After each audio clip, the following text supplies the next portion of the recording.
OTB AM with Gillette in association with Movember.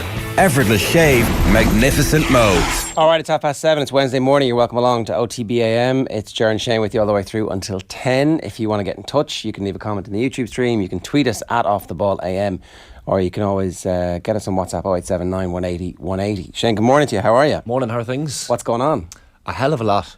Yesterday was class in many ways. I think the Saudis kind of set the tone for the rest of the day at 10 in the morning with a bit of a shock. Hervé Renard, sacked by Cambridge United in 2004, took Morocco to the World Cup last time out, and what a result. I don't think anybody saw that coming, let's be honest. No, well, absolutely not. 500 to 1. I did, Keith, the security guard, was telling me about somebody he knows who had Argentina to be up at half-time, Saudi Arabia to win, and the odds were something like 185 to 1, and there was a fiver on it, so it was 800 quid. Thanks very much. I have heard stories of those people who have, as the game went on, started to go, I think Saudi Arabia have a chance here, you know. But notwithstanding that, it did look like it was going to be multiple goals to nil. Even in that first half when the goals were being called back, you kind of felt like it was just a matter of time until the dam burst, but it never did. No, you're thinking with all these offsides, like so many offsides. Like the linesman was the man of the match for the first half, and it was just constant. You're thinking, yeah, these goals are going to come. But yeah, first time since the 1930 World Cup final, the very first World Cup where Argentina led at half time and went on to lose a game in the World Cup, which is mad. 92 years. But yeah, you have to say it was well deserved by Saudi Arabia as well. Two really well taken goals.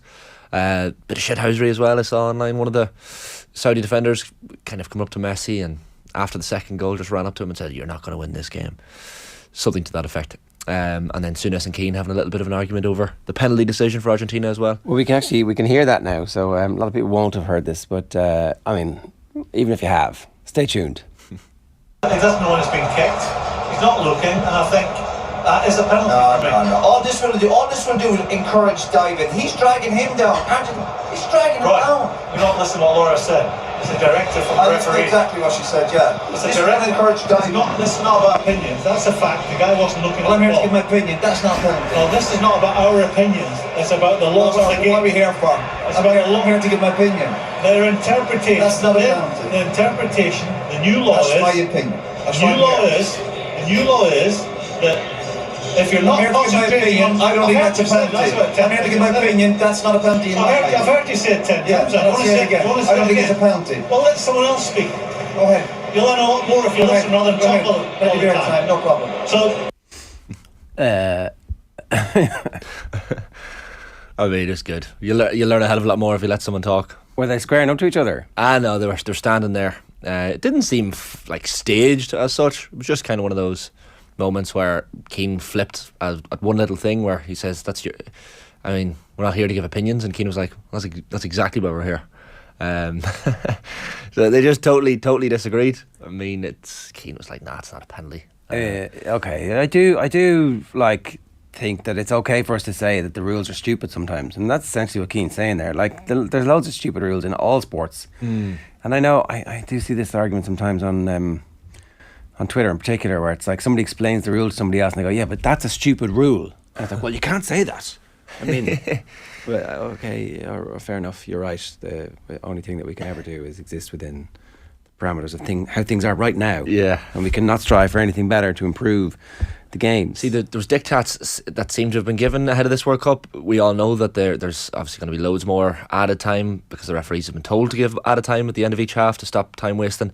And these penalties, there's been a couple of these now where defenders have been kind of manhandling forwards in the box, and you see them not given. But in this World Cup, they are very much being given. Well, within games they're not being given. So England are complaining about the fact that they had one that was given against them, and they had one that they feel was exactly the same, and they didn't get the penalty for it. And then it emerged that in the video that did the rounds, that they were like, here, for example, if you see this during the World Cup, make sure you give a penalty for it. England were actually involved in one of the incidents that they were highlighting, saying this wasn't a penalty in that particular game, but it should have been. So now, obviously, Southgate is like, it's in the referees' heads when one of our players does it, which is like a little bit behind the eight ball. And, I mean, it shouldn't be true, but it is true. We do know that if you see something, you're like, oh, that's the same as that thing over there. It's in my head. Yeah. Well, Keane's point is a good one in that if the referee's given penalties for these, the forwards are going to be encouraged maybe to take a dive in the box. Yeah, but of course you are. Yeah. It's the World Cup. Yeah. Why wouldn't you? So that's a fair point. But yeah, Keane and Souness, gold. And I think Keane named Souness as one of his top 3 favourite pundits when Sky did that thing a while back and listing his favourite pundits. So he definitely likes him as a pundit. But they fully disagreed on many things yesterday. Souness is a very interesting character, isn't he? Because Keane obviously was about as good as any of the pundits have been when he was talking about the armband, and then afterwards Souness started talking about, we need to look at ourselves in Roy's country. Our country haven't been particularly good. I'm like, I've actually never heard anybody on mainstream British sports coverage talk about Britain's history with Ireland, which is not good, all the way back to the famine. It's not good, and more recently. But anyway, Souness brought that up. But Souness was also telling James McLean 2 weeks ago on TalkSport to suck it up. Like, this is just what you're supposed to get. Like, and maybe I misinterpreted what he said, but like, people know where I'm from and who I managed. And I assumed he was talking about Rangers. And it was like, at that stage, you're kind of, that doesn't seem consistent with other things that you've said. And now it seems even less consistent. Like, he does seem like a well-rounded... But it's funny. On matters of politics, if not gender. I actually think, and it's funny, maybe it's just a punditry thing, and some people, like when Graham Souness is on the likes of ITV or BBC, like I actually find myself agreeing with him quite often with some of the things he says, and then when you hear him on TalkSport, you're like, what? I just think sometimes he comes out with things that are half-formed opinions. Now yesterday, a lot of people kind of sharing his clip where he's talking about the British behaviour in Ireland, and everyone's like, yeah, fair play to Graham for bringing this up. But yeah, no, I kind of struck a chord with me as well that he hasn't always been consistent. It's just interesting. Like I the inconsistencies, consistency is the hobgoblin of a tiny mind. But like, he's a complex character. Oh, big time. Yeah, big time. And to have, I think ITV are onto something having the two of them on together. It does have the potential to get very fiery. Like, I know Colin is saying that he thinks it would have escalated if Keane didn't like Souness, but it does have the potential of, as they're on holidays together. They go to breakfast together, they have lunch together, they have dinner together. Yeah, they're having beers in the evening, those lads. Like, well, Keane's not having beers. Keane's not having. But they're spending a lot of time together, and after a period of time, Roy just wants the fucking remote control, and he just wants to watch the rugby league. No one's going to. Like, give me the remote control, Souness. Yeah. So I think it could be interesting. I think he has a little bit of respect for Souness as well. Just, I think he likes the fact that Souness pushes back. Yeah, but what I'm saying is that's only going to last so long. Yeah. Before the one heat is flips. going to ratchet up. Yeah. The air conditioning on the bus won't work one day, and I want to be there to see what happens. Yeah. It was class. And then yesterday evening, like, I was sitting at home watching the France Australia game, and I mean, Kylian Mbappe just lit it up. He was immense. When it was 1-0, and when the Aussie had the shot from like 50 yards out, you're like, oh, and that was in right till the very last second, and then the ball it looked like a Jubilani. Yeah, just swerved away. Unfortunately, it wasn't. But anyway, and Giroud becoming the all-time equaling men's top goal scorer for the French team as well. With Henry, which is mad. 51 goals. Yeah, I do see lots of people on my timelines going, oh, we're going to look back on Olivier Giroud as one of the great strikers. Let's go. In 10 years' time, we'll really appreciate what a superstar he was. I'm like, I don't know.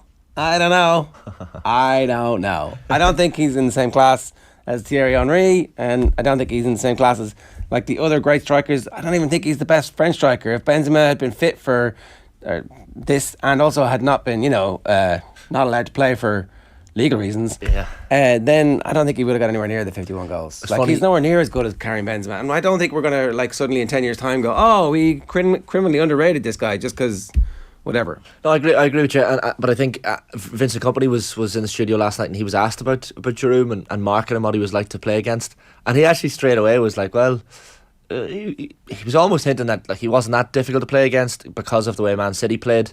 The ball wasn't near our box too often, but when the ball is in the box, Giroud is as good as anyone. So I think in a very specific scenario and situation on the pitch, Giroud is world class. And then different moments, like as he said, like if you're trying to mark Kylian Mbappe, if there's loads of grass behind you, Yeah, I mean, come on, he's playing with this guy gets all of the attention, and he strolls in and side foots one in, and everyone's like, "Oh, 50 goals!" It was a nice header. It was a nice header though for the 51st. He's a good header. Look, I'm not saying he's bad. He's obviously good, but he ain't great. We're not going to suddenly be like, "Oh, he got robbed of a Ballon d'Or." There was never a moment in his career where he's in a conversation with a Ballon d'Or, and that's fine. That doesn't mean he's had a bad career. Anyway, we need to move on because massive news coming in the last 24 hours, and I'm not talking about Ronaldo. Manchester United officially, formally for sale. That is a big deal. But let's talk a little bit about Ronaldo before we get to that. Noel Cowell says, can Shane explain the cringy love that's you Manchester United fans, have for Ronaldo? Twice he was desperate to leave them, yet they adore him.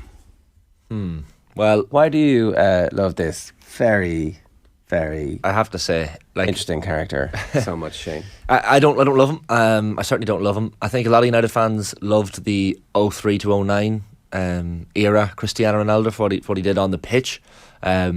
I don't get the CR7 fanboy stuff, the Sue, like the United fans who are essentially just Ronaldo fans. Have you been at a game where he scored? Were you not there? I was there for two Ronaldo late winners, Villarreal and Atalanta last year. Did you do the Sue? I didn't do the Sue. Are you sure? I'm positive I didn't do the Sue. Are you sure? Check the cameras. I was going to say, does your brother not have sneaky footage of you doing the Sue? I bet you he does. No, he's sneaky footage of me chanting up in the stands, but certainly there was no suing going on. But it was it's one of those things. It's kind of a cultural phenomenon I don't really understand, but it got me thinking last night, Ger. I've decided to have a think and kind of put this whole thing into context. And the Cristiano Ronaldo departure from United reminds me of the 5 stages of a breakup, because that's really what this is, let's be honest. So you have the first stage, which is denial. I'd argue the breakup started the day United fans laid eyes on him. It was love at first sight, the stepovers, the curly spaghetti hanging out of his hair, the lack of English. He was always going to break United fans' hearts, Ger, but first he did a pretty good job at becoming a club legend on the pitch. 2009 though, after 6 years and many trophies, individual and team, he moved to Real. Denial. How could this happen? Why would he want to move? But Fergie sanctioned it, took the transfer fee, and off he went. It was an amicable end to a relationship, and they wished each other well, but as with any breakup, the denial was real and there were big shoes to fill. The denial returned when rumours swirled in the days leading up to August 27th, 2021, that he was on the verge of signing for Manchester City. For United fans, it was like your favourite ex getting with your best friend, or your worst friend. The second stage is anger, Ger. So anger from both parties, that's often how breakups work. October 19th this year, Cristiano Ronaldo refuses to come on as a sub at Old Trafford against Spurs. He's fuming at the lack of respect. He walks down the tunnel. United boss Erik ten Hag inevitably fuming behind the scenes that his most famous player could defy him so publicly. This is like in a relationship. On date night, you're out for a meal in a very busy restaurant. Your other half is stormed off because you asked them if they wouldn't mind covering the tip.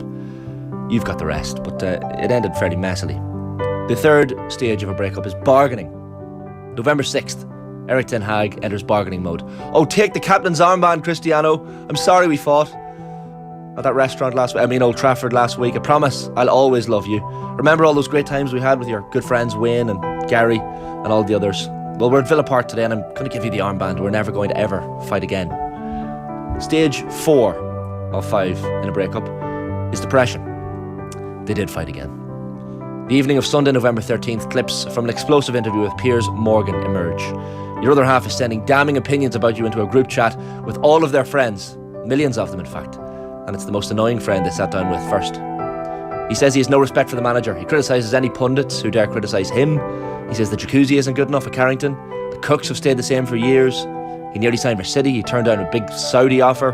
He hasn't spoken to the club owners in a long time. He's venting, and for Manchester United fans, it's the depression stage of the breakup. The final stage, Ger, is acceptance. When it finally happens, when that Portuguese cord is cut, it's almost relief for both parties. This is the acceptance stage. November 22nd, just last night, mutual agreement and the Ronaldo-Man United relationship forever at an end. There will be no rekindling. They'll publicly wish each other well and privately wish they'd never given the relationship a second chance in the first place. So, there you have it, Ger. Denial, anger, bargaining, depression and acceptance. Relief. Cristiano Ronaldo, relief is the sixth one. Cristiano Ronaldo and Manchester United over, and in the words of Taylor Swift, they are never ever getting back together.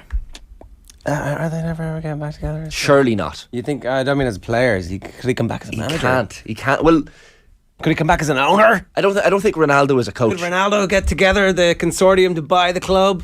I mean, that would be... Well, he has enough money to do it. Well, that would be a bit of a comeback, wouldn't it? When I saw the news last night, I think for a lot of United fans, that was the overriding emotion. Possibly the sixth stage of the breakup. Relief, pure and utter relief. Well, does this mean now you actually get to remember the good times? You know, it's like one of those soppy montages at the end of rom-com where it hasn't quite worked out, but all the emotional people in the audience are crying. Is it tainted though? Like a lot of for the fanboys, it's not tainted. They're going to remember the legacy and say he's like the with GOAT. respect, right? This whole I've heard loads of people talking about it ruins the legacy. I'm like Ronaldo was Ronaldo the whole way through. He was totally true to who he is: petulant, egotistical, arrogant, and brilliant. Right? Yeah. Now, but the way it ended, he wasn't brilliant here, but he was exactly who he is here. You can't. So you got him for that period of time when he was one of the best young players in the world, and so profited off the back of that to the point where massive trophies were won that haven't been won since. yeah. So that's tainted. You're now like, retrospectively, I over-enjoyed. I celebrated too much when we won the Champions League because that clown was part of our team. No, you didn't. You did that. Those memories were those memories are those memories. This whole point that now I realise that this guy was who he was the whole time. It's like, okay, maybe the scales have fallen from your eyes, and so there's an asterisk beside that Champions League for you. But that's not true. You're not going to be arguing when your mates are like, "Oh, we're better, you're better, we're better, you're better." It's like, sorry, I'm taking off the Champions League when we have Ronaldo because I don't really like him anymore. Like when Ronaldo left United the first time, I think he was 24 years of age, which people forget, and he left in like Ferguson said to him, "Give us one more year," and that 1 more year was Premier League and Champions League, 42 goals. I mean, That legacy is tainted. well, no, It's not, right? It's not. You still love him. no, but it's just too. It's again. Next week you'll have forgotten all this shit, and you'll be like, actually, he's amazing. It's the breakup analogy. The way he made me feel. It's apparently, No one's never made me feel like that since. someone once said, I think it's been said that after a tough breakup, it takes 2 years for you to stop thinking about the other person. Where are you reading this stuff? I don't know, and but so I think it's too soon, Ger. I think in 2 years' time, United fans will be able to look back and then I think look at the legacy. Yeah, I So do. I don't know. It's just one of those things. Right now, because of the way it went, but like the Piers Morgan is sitting there licking his lips. I was the downfall of Ronaldo at United. He's an Arsenal fan. He's loving this. So I mean, the fact that it went down the way it did is probably the disappointing thing for United That's fans. the only thing that's tainted his legacy is that he did the interview with Piers Morgan. As far as I can see, is like, but everybody gets over everything. And walking down the tunnel as well, refusing to come on. You didn't care about that, really. I think United fans cared about that. A little bit, but like, they fixed that. I see the reason that they're not paying him any money is because that they had 3 reasons for gross misconduct. One was the fact that he did the interview without permission, which, I'm fairly sure that like nobody gets fired for that in English football anymore because they're doing it all the time. The second one is that he said he didn't respect the manager, and that is like absolutely bringing the club into dispute. Fine, you got to go, can't do that. And then the third one was that he walked down the tunnel and refused to come on. But they made peace with him after that. If you were going to fire him for that, you had to fire him straight away. You can't make peace with him then. So, we've changed our mind. We don't like you anymore, and we're going to fire you for that. So I don't know. I think The Ronaldo in the last year is a dose. He was a dose. The Ronaldo was a dose when he arrived. He's been a dose the whole time. Yeah, but he was a dose when he was a kid. He was young and doing his ridiculous step overs. He was always a dose. You can't say that he just learned that he was a dose. Yeah, but Ronaldo now thinks he's a better footballer than he came is. To light. It did not. No, but like no new information. The rug was always there, buddy. He's on the wane in his career and he doesn't understand that and he can't accept that. Whereas when he was 23, 24, he was still in his prime. He was unbelievable. Oh yes, you were just using him to get the best out of him and then throwing him aside like a piece of meat. Anyway, we got to move on because the big news is that Man United are officially for sale. We've known this. We've been talking about this really for a long period of time.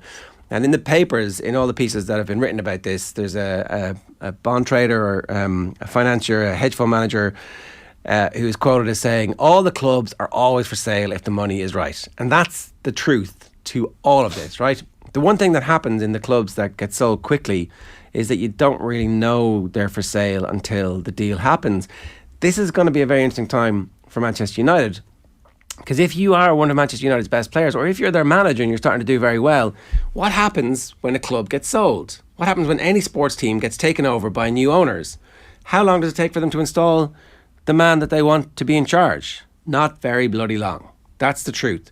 So if you're Ten Hag, you're like, right, great, I've just got control of this, just got rid of my biggest headache, and now officially the club is up for sale, which means that if we don't qualify for the Champions League, who can I convince to sign without them thinking, well, you're not going to be the manager here for very long? So is this the official statement? Manchester United, one of the most successful and historic sports clubs in the world, announces today the company's board of directors is commencing a process to explore strategic alternatives for the club.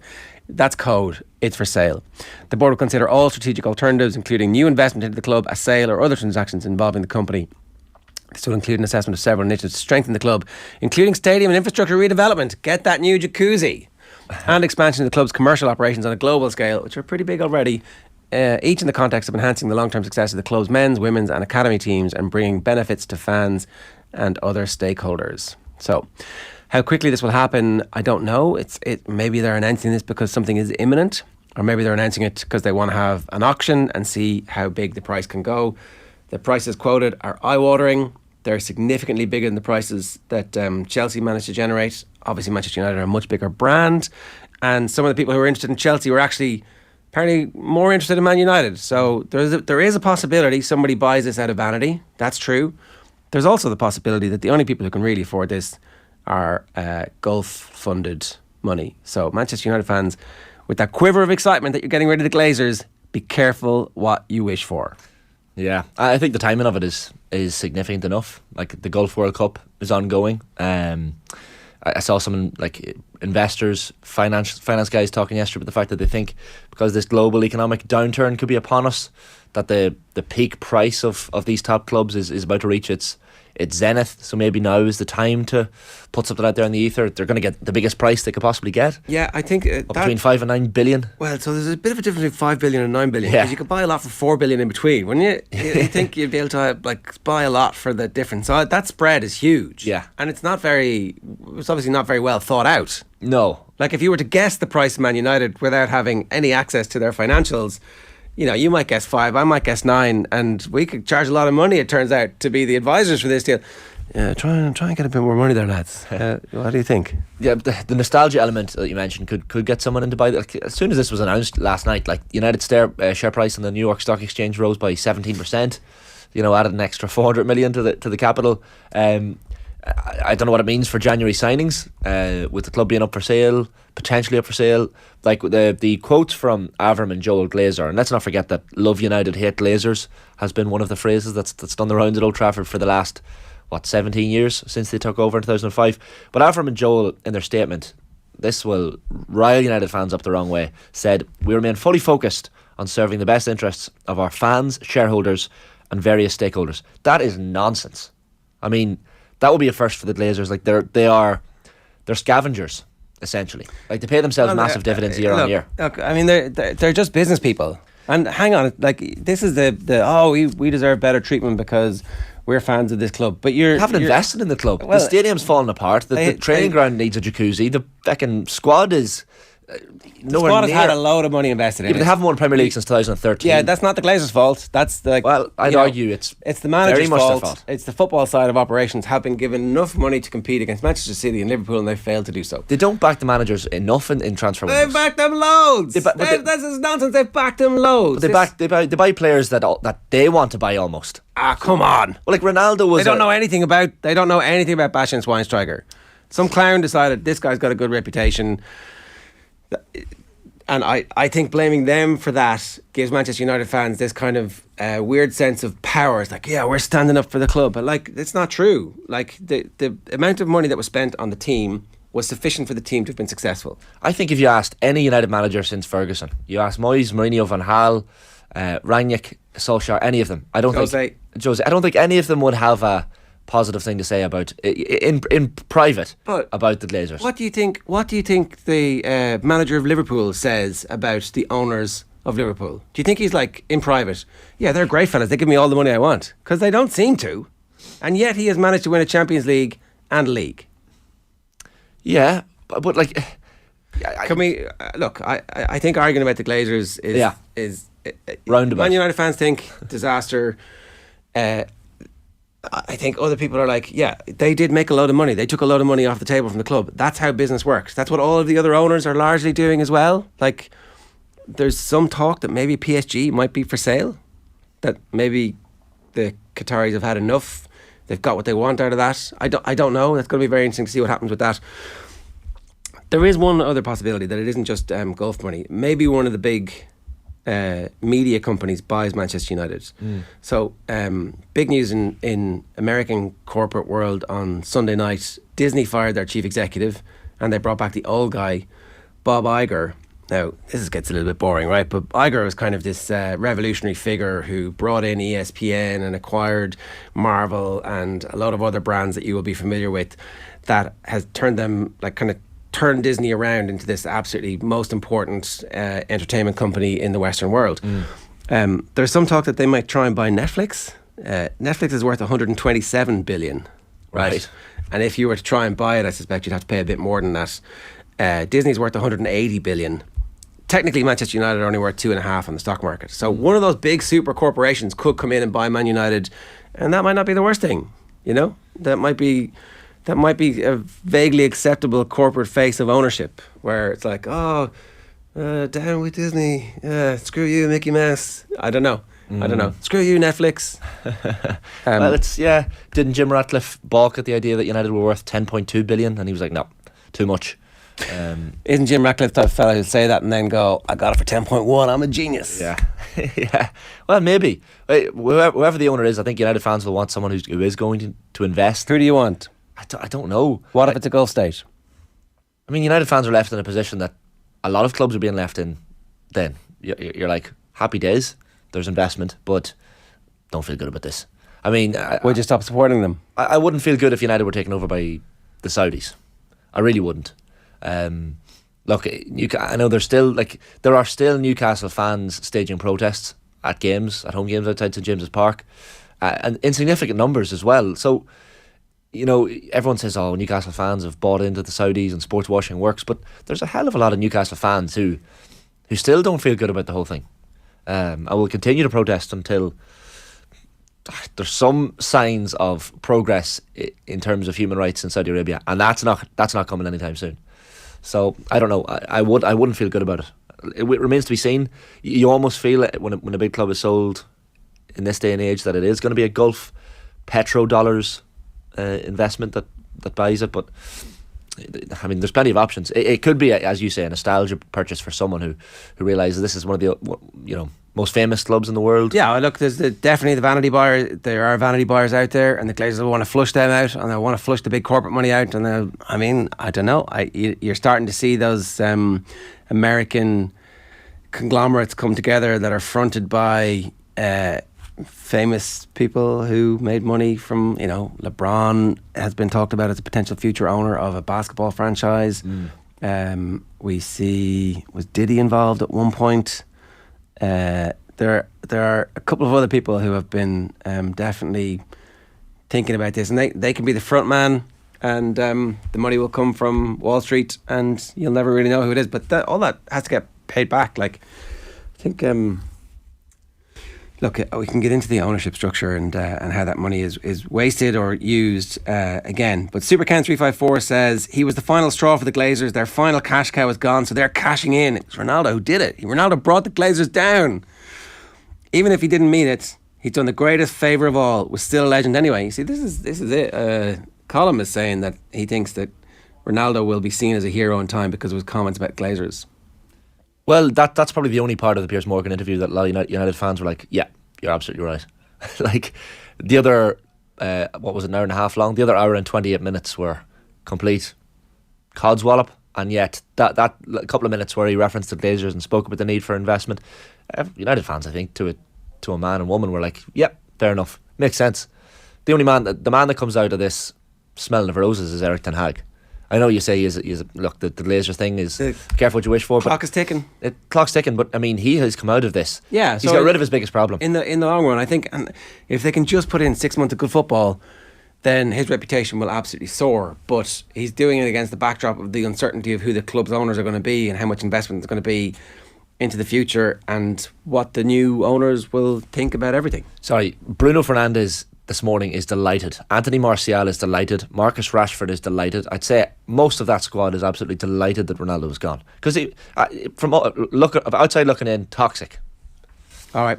Check out the Lunchtime Wrap today, bringing you all the latest football news. It's with thanks to Deliveroo. Check out the app for some great match day meal deals across the World Cup. Deliveroo, food, we get it. After this short break, we're live from Qatar with the one and only Graham Hunter. OTB AM. This is OTB Sports Radio. Have you subscribed to the OTB Football Podcast? As a border country to England, who has incredible ties with them, there is literally nothing wrong with not wanting them to win football games. And we'll have the phone-in shows about maturity that will come up if they start going well in a couple of weeks, and how we all need to get over ourselves. Nobody's asking Scottish fans to support England. It's only Irish fans that need to get mature. Subscribe now to the OTB Football Podcast stream wherever you get your podcasts, and download the OTB Sports app. OTB AM with Gillette in association with Movember. Effortless shave, magnificent modes. To Qatar for the first time today. Graham Hunter, good morning to you. How are you? Buenos dias, chicos. Football, bloody hell, eh? Quiet 24 hours. Yeah. You're talking to an Arabic country. Language, if you don't mind. I'm already in trouble this morning about that. So let's just start with the timeline of events goes from Leo Messi opening the scoring and everything looking rosy to Ronaldo being fired, essentially, and the Glazers putting the club up for sale, and France reminding us that, we're not just champions for no reason. I'd say when the history of football comes to be written, those 24 hours are going to be as seismic as anything we've actually seen in a long time. If the club gets, if United gets sold. It's a cornucopia, isn't it? It's an absolute biblical cornucopia of fun. Where do you want me to start? Drop a pin, Ger. Drop a pin. The Glazers thing, I think, is really interesting, right? Like football clubs being sold. Liverpool are up for sale. Manchester United are up for sale. Chelsea have just sold for quite a significant amount. There's loads of Gulf money interested in football, and I just what are you hearing? What do you think? What do you sense about all this? The first, you asked me what I'm hearing. The first thing to say is, if you want to intertwine two of those stories, let everybody be clear. I have this as a matter of fact. In the summer, Erik ten Hag's coaching staff, sufficient numbers of the senior players who were consulted, other staff who were at United that ten Hag inherited, all said, it's time for, not get him out, not we despise him, it's time to move him on. And the Glazers said no. It was absolutely 100% a decision by the owners that Cristiano Ronaldo must stay. So the mess that you were talking about and how people will feel was caused by the owners. As far as the Glazers are concerned, having read the statement, I think that because they've been so despised for their leeching of money, and despised by people who are beyond Manchester United fans, are not, if you were one, the level of desperation must have been high, because any big club run in a way where it's tied its bootlaces together, which they have, ineptitude of appointments, ineptitude of signings, vast wastes of money, and money being leached out the back door to pay the owners the dividends. That's an implosion situation, and therefore far, in my opinion, far beyond the idea of not being competitive in the Champions League, not being competitive to win the title, having to work hard to make top four. All of these things could have become the tip of the iceberg. The whole entity could have been shriveled into a prune, and financial problems could have easily come their way. So, in my opinion, we have to be analytically very careful about what's being said. It does look as if it's up for sale, but will they sell? Will they change their mind? Will the buyer be the right one to satisfy the needs of the club, which is dynamism, planning, experience, a change in how they view the profitability of owning a club, or do they need profit? And for Manchester United fans who've been lashing out at City's owners or Newcastle's owner or PSG's owner, are you about to be in the same? This is a a story which it's very, very, very early gestation. There are many, many layers, and it's beyond just careful what you wish for, because there will be an array of options coming in the direction of Old Trafford, and it's not for sure that the Glazers will sell. I don't believe from what we've read so far, and therefore it's a very, very complex story. And in the meantime, I suspect it means uncertainty and disruption at Manchester United, uncertainty and disruption in Lionel Scaloni's camp too. Each game needs to be looked at in its own merits. So talking wholly generically is wrong. But there are some wider context conclusions you could draw. Without being parochial, I go back to Spain-Switzerland in the first game of 2010, and not the fact that Spain then won the tournament, not Argentina can, but when you get a relatively skillful side in relatively good nick, but which is full of top-level players who are a little bit tired, a little bit jaded, and are a little bit smaller than opponents, it starts to even things out. Saudi Arabia, in particular positions, particularly in the 9 up front, very, very good. 2 goals, exceptional. Their tactics, exceptional. Bigger, stronger, quicker all over the park, totally committed. These gaps can narrow consistently. And while Iran and Saudi are different footballing ideas and different individual footballers, it did, to my taste at least. Well, I'll give you a little anecdote. Yesterday, I was taking Luis Enrique Martinez, the Spain coach, from a flash interview area where people do interviews standing up. I was granted a studio, so there's a television studio in the International Broadcasting Centre where the press conferences were taking place. And once he was behind the scenes, we got on reasonably well. He sort of leapt on me, put his arm around my shoulder, and I wouldn't do the Spanish. How's it going, Graham? England, what about England last night? They were exceptional. I was like, Mate, hold on. I was dressed in an Iran strip. I'm Scottish. Yeah, okay, fair point. Luis Enrique, my point, apart from his little joke, was he was exhilarated by what he watched when he saw England playing.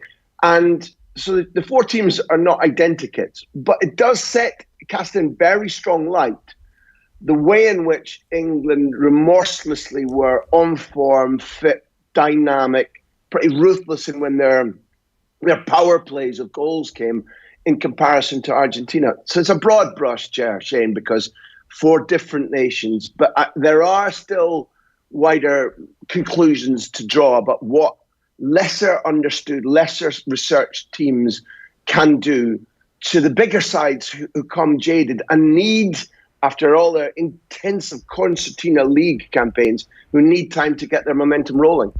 So you brought up England there, right? One thing that might happen here is that, like we've seen with Southgate, he plays that style of play, that formation against teams who he thinks he's going to beat. But if, for example, he was to come up against Spain later in the tournament, he's probably going to stick in another defender and weaken the side significantly. Maybe they'll be hard to beat, but the chances of them winning that game in normal time suddenly lessens. And it's interesting to hear that Luis Enrique is like, actually, this is amazing. They were really good playing like that. He was bubbling. He was absolutely bubbling. And look, that's a big can of worms you've opened. I did on my podcast a real piece of analysis that I'm genuinely proud of after the Italy final. And I think there are things that are endemic, inbuilt in Gareth Southgate that limit him a little bit. I think he's done, and I said this before, I'll repeat, it was evident in Russia, as a guy who's come in and analytically assessed what was in front of him, the problems he suffered as a footballer with England, the problems that his elite footballers, and he does have many of them, are suffering, the way in which the media, English media, genuinely hampered the confidence and the exuberance of certain players. The squad feeling, if I can use that phrase, of unity, enjoyment of being together. He came in and with a scalpel, he rebuilt everything that was the dead weight that England's football team had to be dragging. And then he's got in significant numbers of his very good players understanding his ideas, relatively motivated to play for him and on form, and no longer. I was England correspondent in the 90s. And it's hard to believe for multimillionaires, even then they were multimillionaires, but the repetitive wearing down nature of the tabloids turning on them and hammering them, and their families being sad and their friends being sad, and your dad and mum being outraged. That was utterly corrosive on split-second decision. Do I take the shot? Do I make this pass? Do I want to go? He's changed all of that. Is he, in those moments that you've begun to outline, we're game one, Ger, we have to be careful, but in the crucial moments of how do I play this big opponent? What's my team? I think often with time to plan, he's quite good. If you look at the way they attacked Italy or Croatia in the opening stages of the semi-final of the World Cup, the final of the Euros, it's all there. In game management, during the game when you're on the touchline, you're not watching a video, it's hurly-burly, you're drawing conclusions, and you're having to tighten your sphincter going back to your football bloody hell and say, yeah, this is what I know what we're doing. This is what we're doing. That's where I think there's a lack. Does it have an influence, do you think, on Luis Enrique's approach to watching other teams in the World Cup be so effervescent? No. Easiest answer you'll ever ask me for. No. He has no... I've interviewed him twice since we arrived. Twice he said, we're daring, we're ambitious. Ambition to me means we play every team the same way. We will not die of fear. If we die, we'll die of ambition, of not being good enough.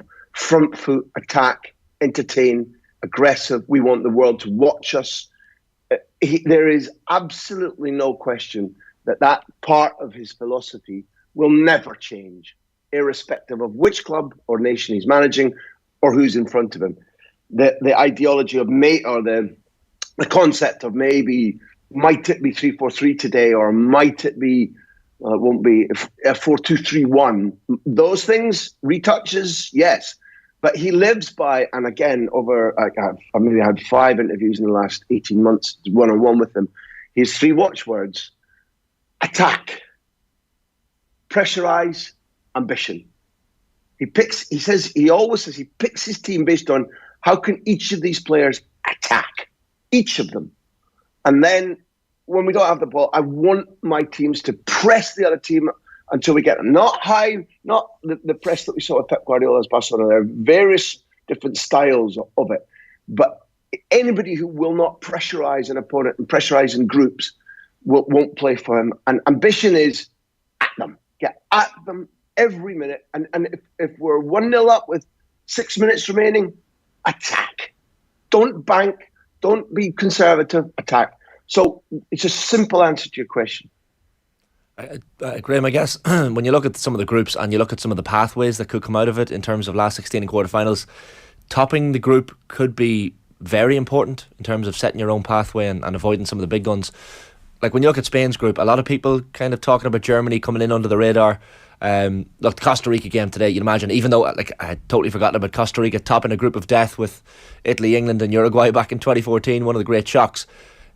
Like, what's the general vibe in Spain? Is it that Germany are no Germany of old, or that that they can go on ahead and push on and win this group quite comfortably and maybe push on from there? See, it's hard to talk to you about the general vibe in Spain. I've been here in Qatar now 10 days. Clearly, I speak to media colleagues who are Spanish. I've read today's football press. Do you know, there's almost no mention of the rivals or the group of death. The general attention is on this baby Spain. There is a wide understanding that this Spanish group, albeit it's very, very junior, I think average age, am I right? Might it be the youngest squad in the tournament on average age? I think so. And therefore, I think there's over the months since the draw, Shane, there's been a recognition that if Spain don't beat Costa Rica, this is one of those groups that they might not go through. And I think that other nations will do well to look at Spain as, we hope they trip up in the group, because if they get momentum, they can be dangerous. I don't ascribe to, there's been lots of studies and statistical modelling and all this kind of stuff that says Spain are the second favourites behind Brazil and it's going to be Spain in the... Honestly, having been at 8 World Cups now in various guises, I think Spain lack a killer goal scorer. They're very slender, very lithe, very young, and I'm not certain that they portray as winners. But in terms of the Spanish media's appreciation of the rivals, they've become inward-looking. The Spanish media and the fans have begun to enjoy this Spain side. They've begun to believe, because of semi-final Euros, beaten finalists in the Nations, the first side to qualify for 2 Final Fours in the Nations League, there's a general belief that it can be fun to be involved in Spain again. And that's been paramount ahead of thinking about Costa Rica, Germany or Japan. But that phrase, Shane, does not apply to the analysts. I've been talking to the analysts at Spain, and they think they've got a very complicated job, not only to beat these sides and go through, but to change the styles that Spain will need to, or the tactical ideas that Spain will need to use in to play 3 very, very different rivals. What did Luis Enrique think of Messi? It was before the Saudi Arabia game. Yeah, by that stage, he hadn't seen it. I doubt he'll have had a chance to see anything except the highlights. You might know by now, they're living next door to one another. Both of them have spoken about the other recently because of that tempestuous time they had in the move from 2014 to 2015 when David Moyes' Real Sociedad beat Barcelona, and there was a stand-up, chin to chin, not quite punches, but finger jabbing between Luis Enrique and Leo Messi. So they live in Qatar University. The training pitches and what's called university hostels are right next door to each other, Argentina and Spain, with Holland a hop and a skip away. It's a vast complex, Qatar University, with really, really good training facilities. And they don't need to share cornflakes over the breakfast table because they are distinct buildings, but they could lean out the window over the washing and shout, "All right, mate. All right, gaffer." Could do if they wanted to. What did you make of the Argentina performance?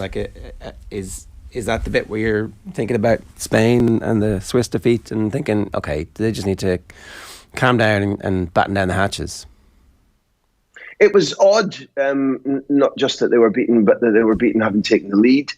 I think if you unravel the names and go backwards from the expectation that because they were 3 years unbeaten and because Messi's been on form for Paris Saint-Germain, if we unravel all that and simply look at the 2 types of teams, in any game we cover, and any time you're at a Premier League game, any time it's Villa v Everton, whatever you want to call it, when you're beaten by 2 extraordinary goals, and I think each of the goals are pretty extraordinary. Emi Martinez is a good goalkeeper, threw everything up, both of them couldn't get there. When you're hit by sucker punches like that takes some of the juice out of the analysis about were Argentina tactically wrong or were any of them absolute rubbish. The effervescence wasn't there. The ability to squeeze the game wasn't there. And there is no way you can look back on the previous 3 years of Argentina and Scaloni and say, well, that means it's all a myth. It was all a mirage. In my opinion, that I don't know if it was who's famous British commentator, goals change games. When you're sucker punched by 2 brilliant goals like that, I think it takes the wind out of your sails. When you're suffering for energy, it makes it worse.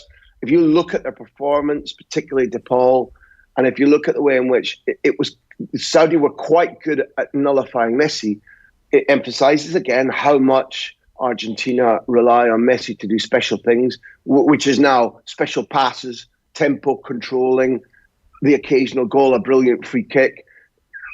And if you looked at DePaul, caught my eye a lot. He's been lethargic and not very influential for Atleti.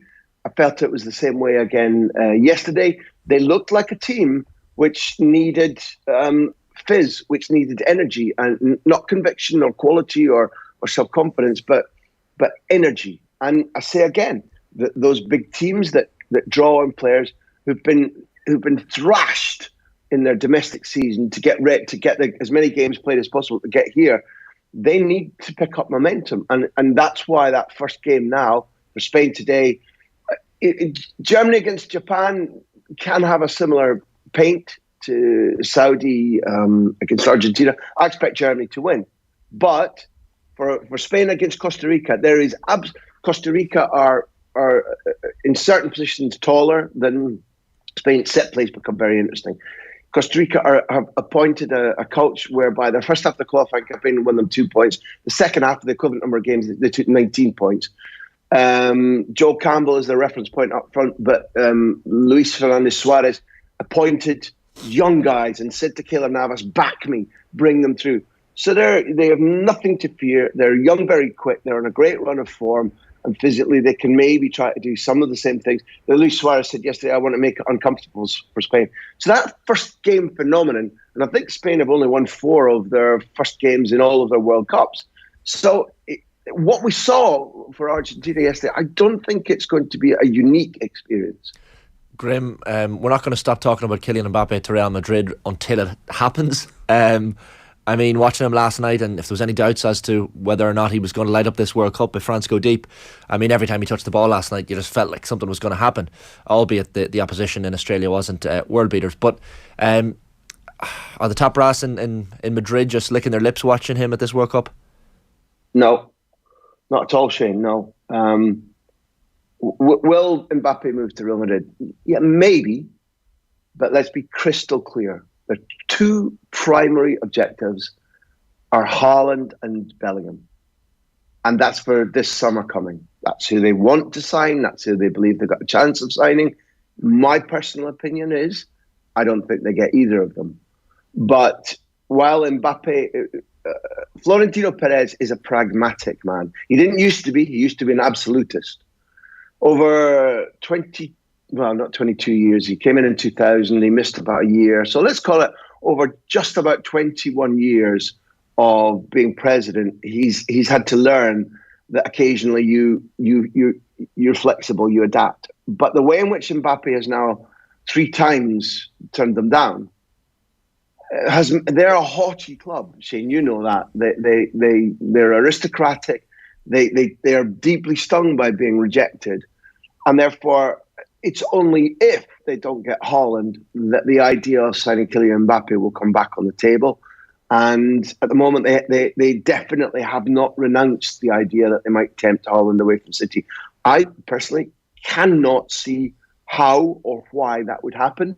And I think City probably also beat them to Bellingham. So Real Madrid may have to rejig and rethink their plans, particularly the way in which Benzema's best ever season probably has been followed by one of his most injury hit seasons. So, yeah, but if you want my appreciation of Mbappe, I think he's not far from being the most exciting footballer, not striker, on the planet. I absolutely dote on him. I go back, I can't even remember how many years to a John Collins interview.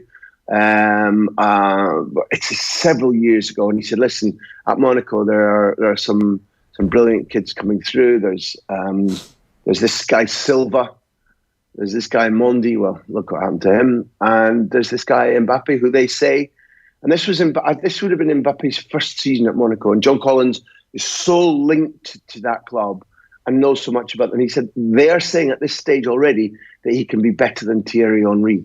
So many years forward, he's an extraordinary athlete, does things at great pace. And there are moments when he reminds me of Ronaldo Nazario. Not identical in any way, but I haven't seen a player that made me think of Ronaldo Nazario so much since Kylian Mbappe. Congratulations on the documentary, by the way. I'm not sure everybody knows that you're involved with it, but we had the director on last week. He was great as ever. Duncan McMath is a genius, Ger. Get him on every week. Yeah, I mean, I was actually thinking if we could just engineer a way to just pick his football brain or his random thoughts and stuff, it would be good. Yeah, so he was excellent. Come here, the other Ronaldo, before we let you go, because you've been very good with your time, he gets what he wants. United kind of get what they want in that they don't have to spend any money. Certainly the football side of the club get what they want. I'm sure team viewer are like, oh my God, again, more of this. Which, you know, that relationship seems like it's on the rocks anyway. So I don't know what's next for him and this grand soap opera. Is there a European club who will give him what he wants? I don't think that's the question. We'll give him what he wants. There's okay, nicely phrased. Sorry. It's, to my mind, it's the immovable object and the irresistible force, because the irresistible force is Cristiano saying, I want to play elite Champions League football. And the immovable logic is the clubs that can give him that predominantly don't need him or want him. Now, I will say that Todd Bowley wanted Cristiano Ronaldo in the summer. Fact. At that point, he spoke to all the people he's brought in, and he's acting sporting director as well as owner. And there was a broad consensus, and Tuchel was dead set against it. When Christian Pulisic understood that Tuchel was out and Potter was in, Pulisic's people spoke to the owner. And the owner said, Potter will give him a fair chance. He'll be told he's an American, he's going to the World Cup, he's the men's team leader, blah, blah, blah, blah, blah. And Graham Potter has done exactly as he saw fit with Christian Pulisic, rather than going, I've got American owners who want Pulisic in the team more. They're not directly interfering in the team selection, but they've made it clear that they'd like him to feature. And Potter's done his own thing, by which I extrapolate that Graham Potter, for as long as he feels either secure at Chelsea or feels, I don't care, I'm going to do it my way, I think will continue to resist Cristiano Ronaldo. So there's one of the minor possibilities gone. Are people at Paris Saint-Germain who know they're going to lose Mbappe, are they crazy enough to bring in Cristiano Ronaldo, and pair him with Messi?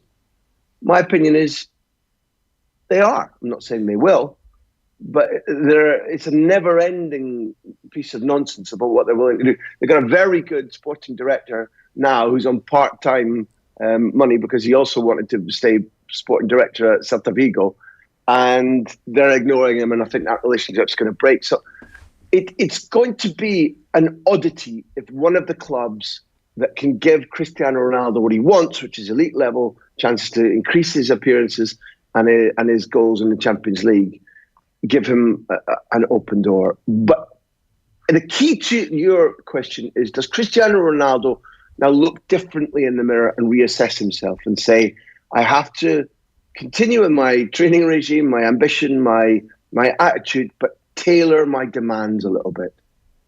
And if he does, then maybe there's a place for him. If he doesn't, then I think he's going on a farewell tour of an Arabic, rich petrol-driven, oil-driven, Arabic league or the MLS. Graham, great stuff. Thanks a million. Enjoy your World Cup, lads. You too. Take care. Talk soon. That's Graham Hunter live from Qatar this morning. It was, when you think about it, like, one of the biggest clubs in the world are up for sale. The most famous footballer of the last generation, most famous athlete in the world gets sacked. The best footballer ever loses the opening game of the World Cup. And the current best footballer reminds everybody, screw you, I'm the superstar. Pretty mad day, wasn't it? It was, when you think about it. Like, can you put it in that context of like, boom, boom, boom, boom. Literally from 10 a.m. to 10 p.m, just things were happening in a 12-hour period. It was and David Clifford was named captain for next year. Like, that's GOAT. actually the biggest story of the day yesterday. It's like David Clifford will be the one making the speech next year. The real GOAT. Like, if there was anything else that Kerry could have done to just provoke the Dubs into going, it's like, okay. Everybody is feeling themselves with that. Yeah, that'll be good to see next year. And inevitably, as he walks up the Hogan steps and takes the speech. Inevitably, is it? We'll see. All the best players always, it takes them a while to get to that stage. Anyway, we're brought to you live each morning with Gillette in association with Movember. Effortless shave, magnificent mo. You can sign up or donate now at Movember.com. Up next, Jess Kelly's back in studio to tell us about the best deals that you can get this Black Friday week. First, here's Marcela Mora y Rojo speaking with Will last night on the show, reflecting on Argentina's already infamous loss to Saudi Arabia. Take a look. Maybe it's good that it was this early on, and there's no shame in as I say, in the performance today. There's no real recrimination. I think maybe Di Maria, Tagliafico, Otamendi looked a little bit like they weren't up to the whole 90 minutes, but then in came these young, Enzo Fernandez and Julian Alvarez, and they were just so confident, their very first minutes on a World Cup stage. So it's all evening out, and it could well be not the end of the world and not the end of the tournament and not a disaster. But even if Argentina do not go on to lift the cup, which now has to be assessed with very realistic odds, what Messi has achieved is who's good enough. And also his attitude in this World Cup, coming into it and after the game today. There was a few tense minutes, which felt like hours after the game, when they weren't appearing in the mix zone. Nobody quite knew what was going on. Nobody was speaking. There were loads of Argentinian journalists pitch side and mixed, so expectant. And Lautaro Martinez spoke immediately, very composed, because he had, disallowed goals and he was quite calm, but then no one else. And I thought, oh my God, Messi might just disappear for days now, which is what happened, say, in 2018 when he wasn't speaking to anybody and nobody knew what he was thinking. But then he did come and spoke calmly and to lots of journalists and said, look, this happens, it's football, we're going to be fine. And then he's since issued a statement saying to the Argentinian people, don't worry, we're not going to leave you, out of this, trust us. So I guess there's a sense of a working group, and perhaps that's a good thing, and it'll all come together. The ever-brilliant Marcela Mora Irojo speaking with Will last night on the football show. You can get that in the OTB football feed.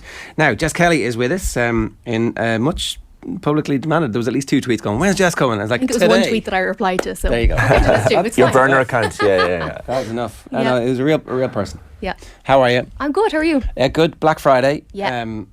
The Cyber Monday thing was something I had completely forgotten about until earlier this week, when you're like, oh, it's not just this day. So do we take the risk of not buying something on Friday in the hope that it's going to fall further on Monday? Well, the reality is Black Friday is now sort of a 2 or 3 week period. It's not just a day. So many brands start pushing stuff out from like last Monday and will continue to do so.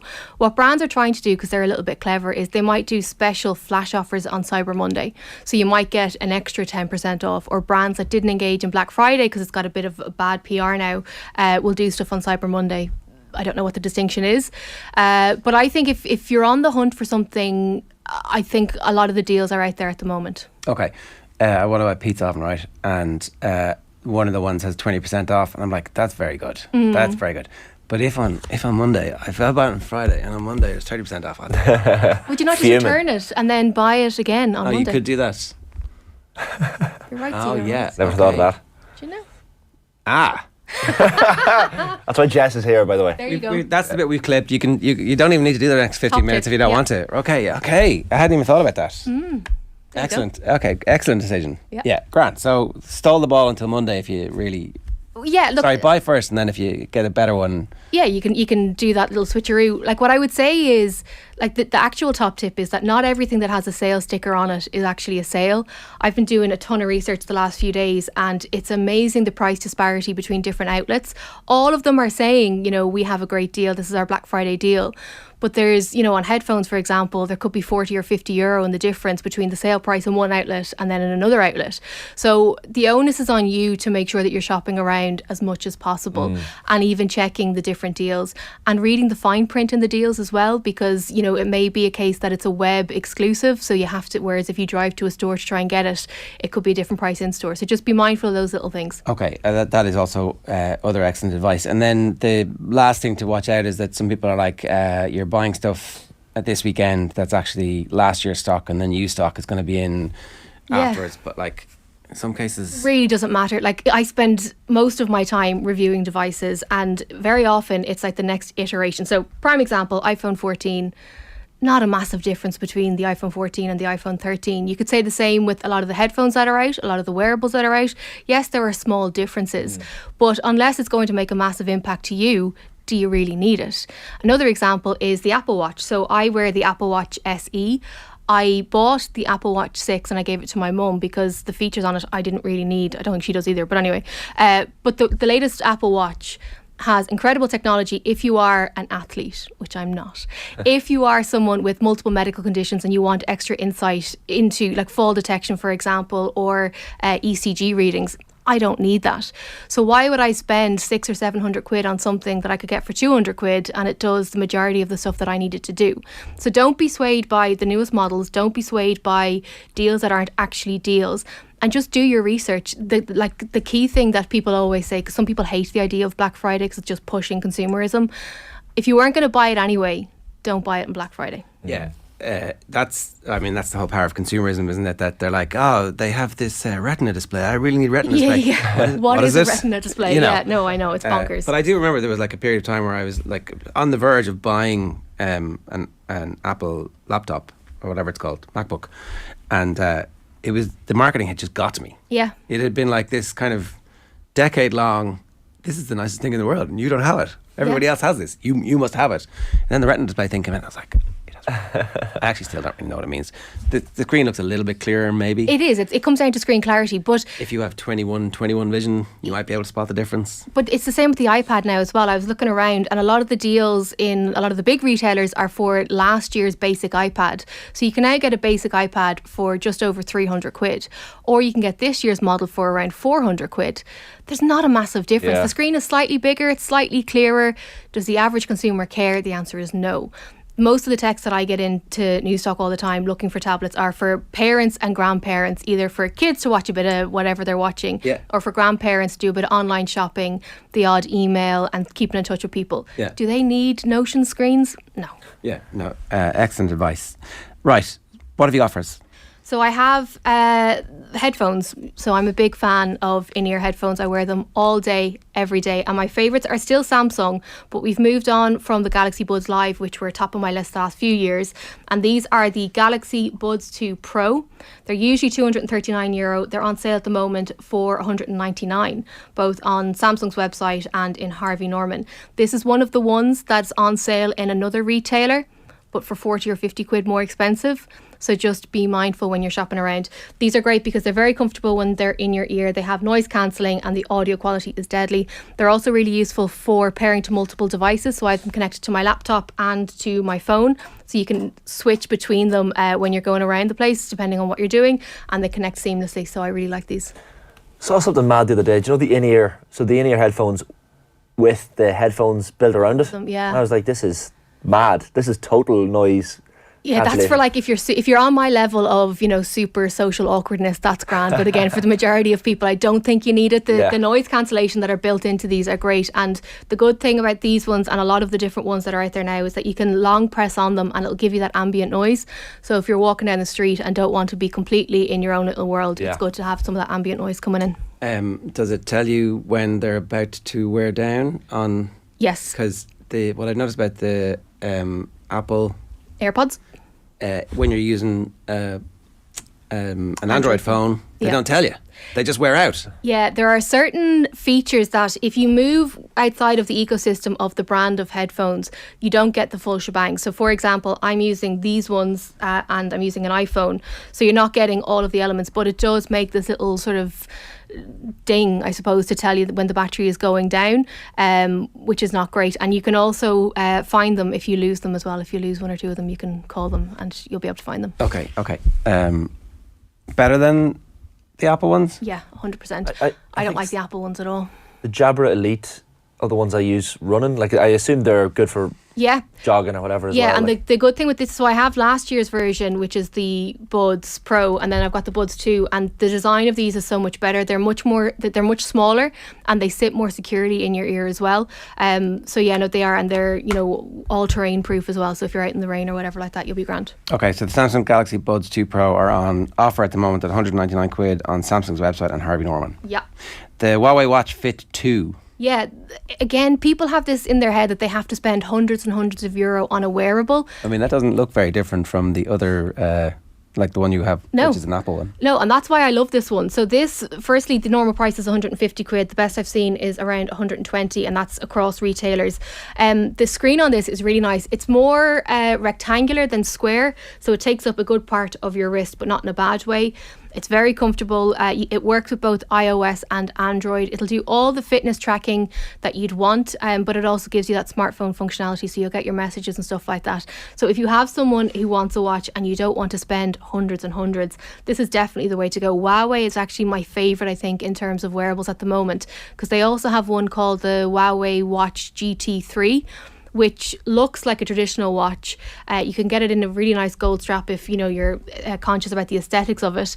Battery life is great, the functionality of it's great, and again, it's a fraction of the cost of what you're paying for the Apple or the Samsung watches. 120 seems very good in comparison to like other smartwatches. That seems fairly reasonable. But I think, as Ger said about the MacBook, people get bamboozled by marketing and they think that they need to have something because they see it pushed so much.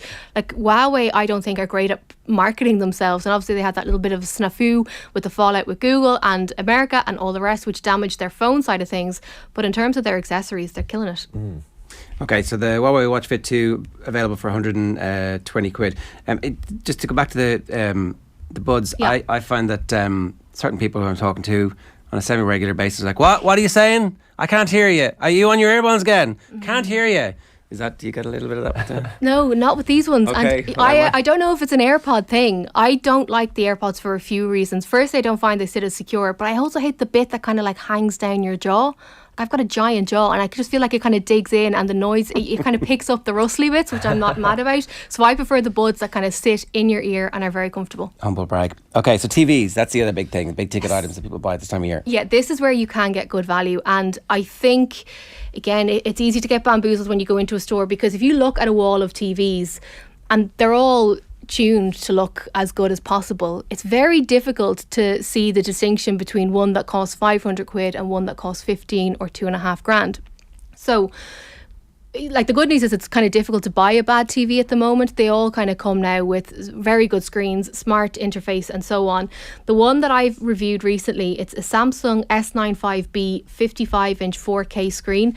It's usually 2.5 grand, and the best price I've seen is €1,600 in Harvey Norman. That's a massive reduction. Huge. Like, you can buy a washing machine for the difference. 100%. If you are looking to, and look, again, I'm not being flippant about it, it's a huge amount of money, but if you're looking to invest, this is a really good price. It's also worth noting, if you buy directly from the Samsung website, they're doing certain deals whereby if you buy a TV, you get a tablet free or something like that, or if you buy the phone directly from the website, you get a tablet free. So again, shop around because you might get more for your money, but that price is great.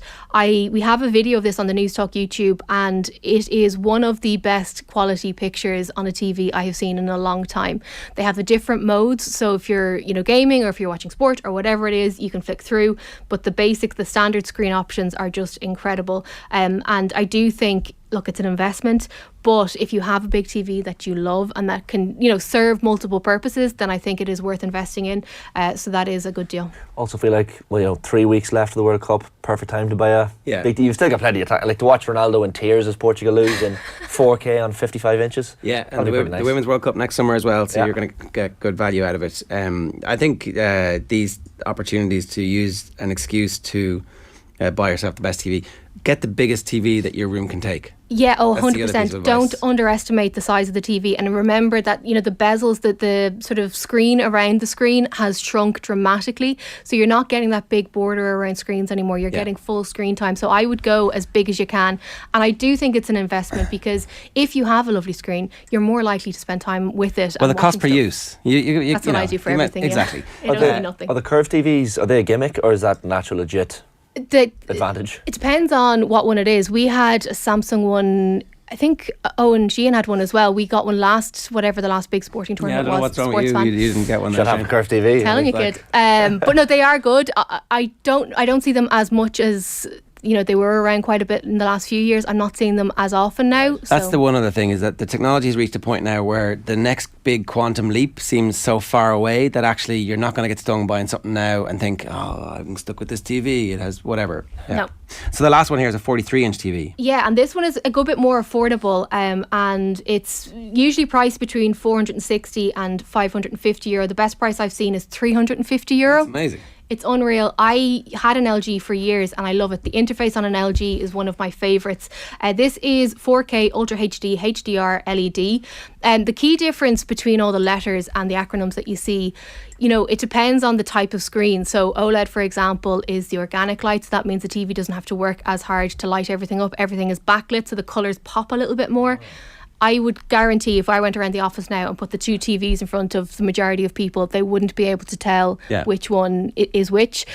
So if you're looking for a TV without breaking the bank, 43-inch is a decent size. So again, if you don't want a big cinematic screen to take over your entire living room, or if you're looking for a TV for your bedroom and so on, this is the one to go for. All right, good stuff, Jess. Thanks very much for that. Follow Jess on Twitter and on Instagram, and listen to Jess every Saturday at 5. Indeed. There you go. It's 8:44 this morning. John Duggan is up next. OTB AM is brought to you live with Gillette in association with Movember. Effortless shave, magnificent mo. You can sign up or donate now at Movember.com. Here's Will, Mick and Richie on last night's newsround talking about the madness of yesterday's World Cup action. And after my anger yesterday, I want to say something really positive, right? Look at the kit clash in this game. France in their beautiful blue, white and red. Australia wearing gold and green. It's after years of monochrome World Cups enforced by, I don't know whether it be FIFA or the clothing companies or what it is. FIFA. People, England wore navy shorts the other day. Argentina wore their black shorts. I think that we overlook colourblind issues when it comes to these things, and we shouldn't, and that's wrong. But in this case, it's like there isn't an issue here. There's a predominantly dark kit and a predominantly light kit, and teams are wearing the traditional kits again. And actually, do you know what? I know it sounds stupid, but I think that matters. I don't think Germany wearing all white is right at all. You know what I mean? And they won the 2014 World Cup in it, you know? Shorts, yeah, I don't know. So anyway, that's just a small thing, but I think it's a positive thing, and we don't have too many of them. What you hear. Apparently, Spain are going to be made wear all reds tomorrow. I don't know where that's coming from, but that's what I saw earlier on today. So that's going to ruin everything. Up until now has been a pretty I'll be shaking my fist again tomorrow, Richie. Yeah, the praise is going to be short-lived on this one. John Duggan is with us. John, good morning to you. How are you? Ger and Shane, how's the form? I mean, we were just saying yesterday, 24 hours of sporting football madness in particular. Yes, I watched the Phenomenon documentary late last night after I finished up my World Cup watching. So I just wanted a bit more. So I watched the Ronaldo Nazario documentary. It was a beautiful piece of art. Brilliant. That scene, Duncan McMath actually pointed out the scene. You know the scene where he's walking through the airport and he's getting absolutely mobbed by fans and completely overtaken. I think they left it on screen for like 90 seconds, 2 minutes. And he said he didn't want to cut any of that because he was like, I wanted to show people exactly what the phenomenon was and the obsession with him. It was just unbelievable.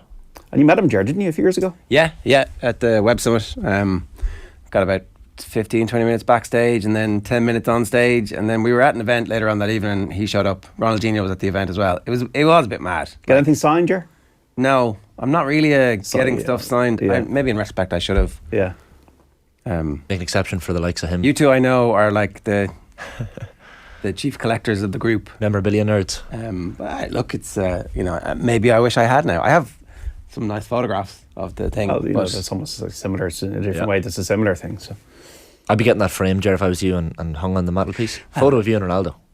The Ronaldo. I don't know. That's not really. You think it's too vain?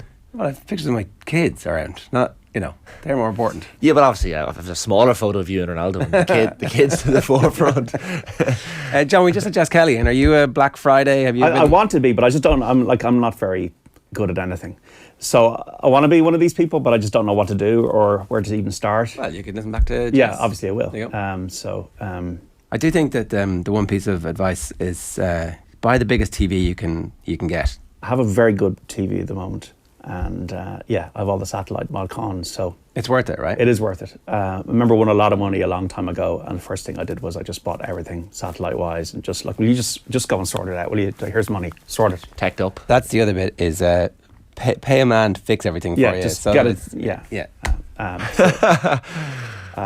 So the BBC are doing this interesting thing at the moment. I was kind of trying to work it out myself. The best ever World Cup 11.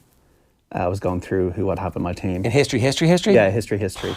And it's very hard. Garincha, Didi, Vala, that 58 team. There you go. And none of those are my team. There you go. So that's how hard it is. They have to have won a World Cup or played in a World Cup? No, played, I think.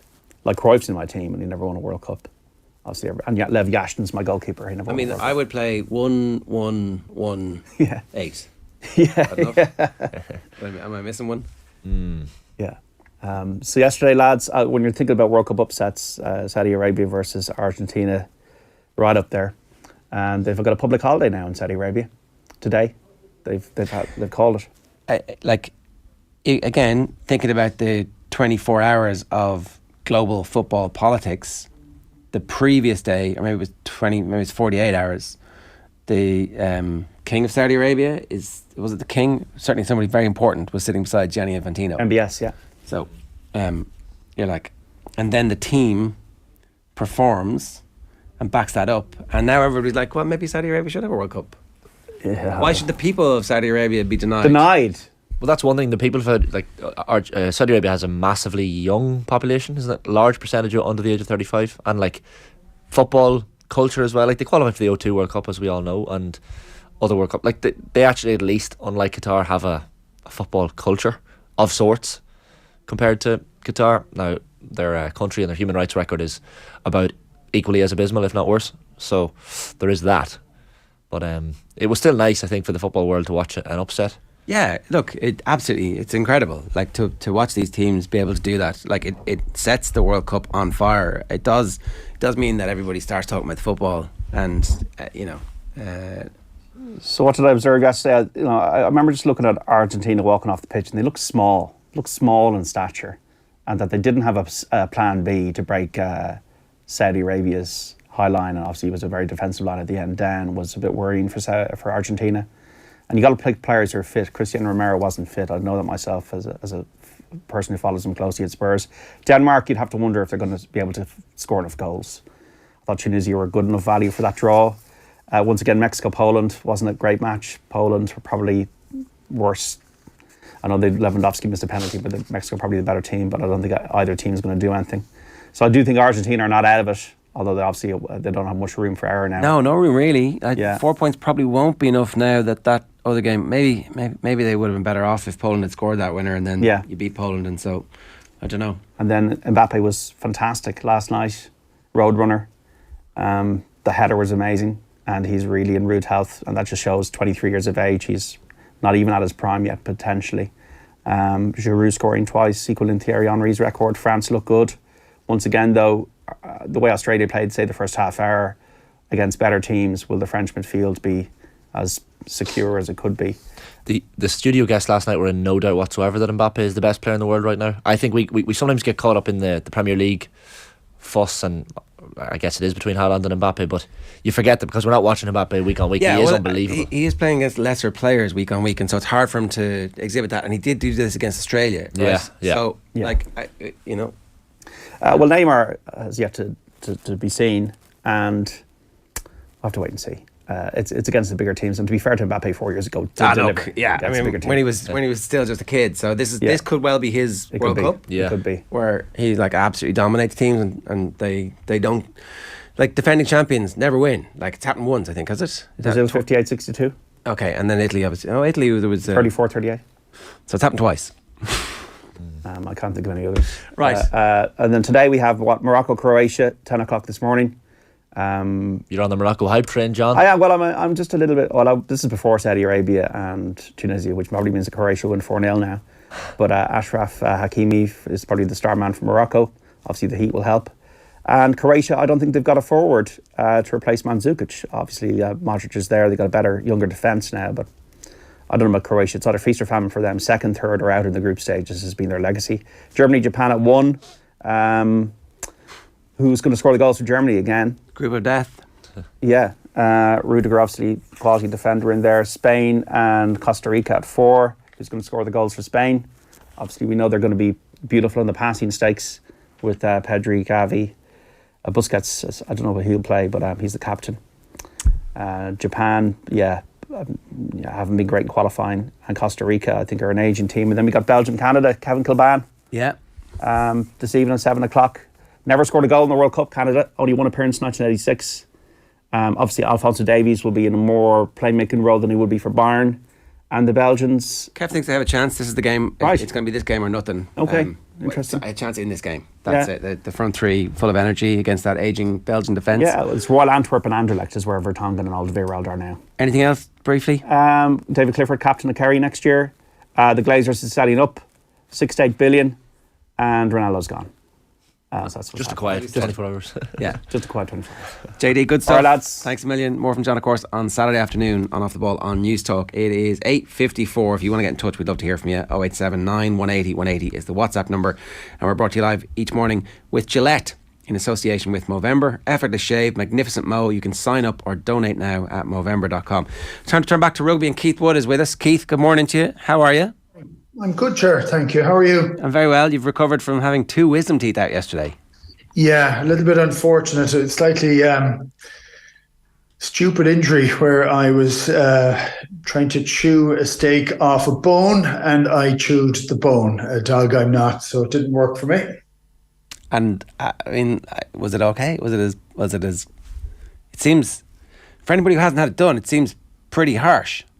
Yeah, I had it done yesterday. I have to tell you, I went to a guy in Niamh. He was pretty fantastic. He terrified me because he told me all the things that could go wrong, but to this point, none of them have. So I have to be careful not to get an infection over the next week or so. But no, it's fine. Absolutely fine. No issue. And are the drugs amazing? Is that like, are you at risk of saying something outrageous in the next 15, 20 minutes? Unlikely. I'd say I'm, whatever it is, I don't need a huge number of them anyway. So no, I'm not. I'm not taking a whole lot. I've taken an anti-inflammatory this morning. That's all. Okay, let's have a quick look back at the 3-game series in November. How do you feel about the respective rude health of the senior team at the moment? Where are we with regard to where we were before the November internationals? Well, I kind of think we almost need to look at the whole lot, but look, I was really intrigued by how we might play at the very start against South Africa, how we could deal with that heavy-hitting team, how we could deal with the manner in which they play, which puts us under an awful lot of pressure. So, we have to be like, we've beaten everybody else, and this is a team that, yes, we have beaten, but we haven't played them a lot. World Cup times, their teams have done very well in the URC. We've struggled against bigger players, and it was kind of interesting to see how we'd actually come out of the blocks, how we'd play, and also to try and see how we'd bedded in our backline play and our interaction between the forwards. So I think, like, we've been critical over time for different people, different players, different coaches, because we can only comment on what we've seen in front of us. But I felt we started to make a progression with that. I think Mike Catt has done a good job. I think Paulie has the right level of attention to detail. And I think it looks like the players are trying to follow Farrell's lead, and he's giving them a bit of scope. So I thought the team, as a first team, with a couple of late withdrawals, a couple of injuries, we seemed to be able to deal with most of those. I thought Johnny played very well. I thought Conor Murray, who's been kind of out of it a bit, played pretty well, and defensively very well at the start. I still would like to see him play a bit faster. But I still think he is integral to Ireland. I think he offers something entirely different to the other nines that we have.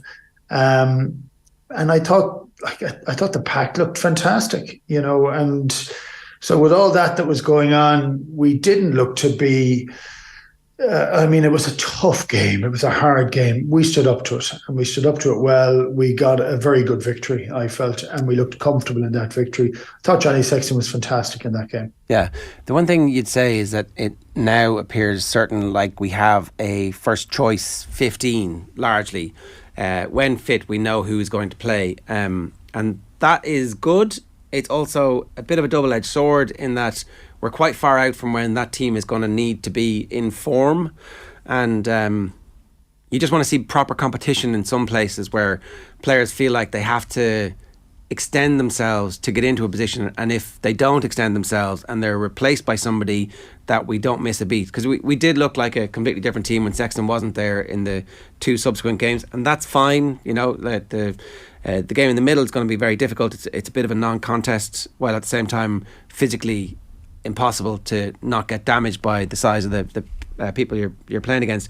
The Australia game, we had a kid in at out half, and that's going to take time for him. You have to be realistic about what the capabilities of him to shout at the back row, to shout at the second row, to scream at the scrum half.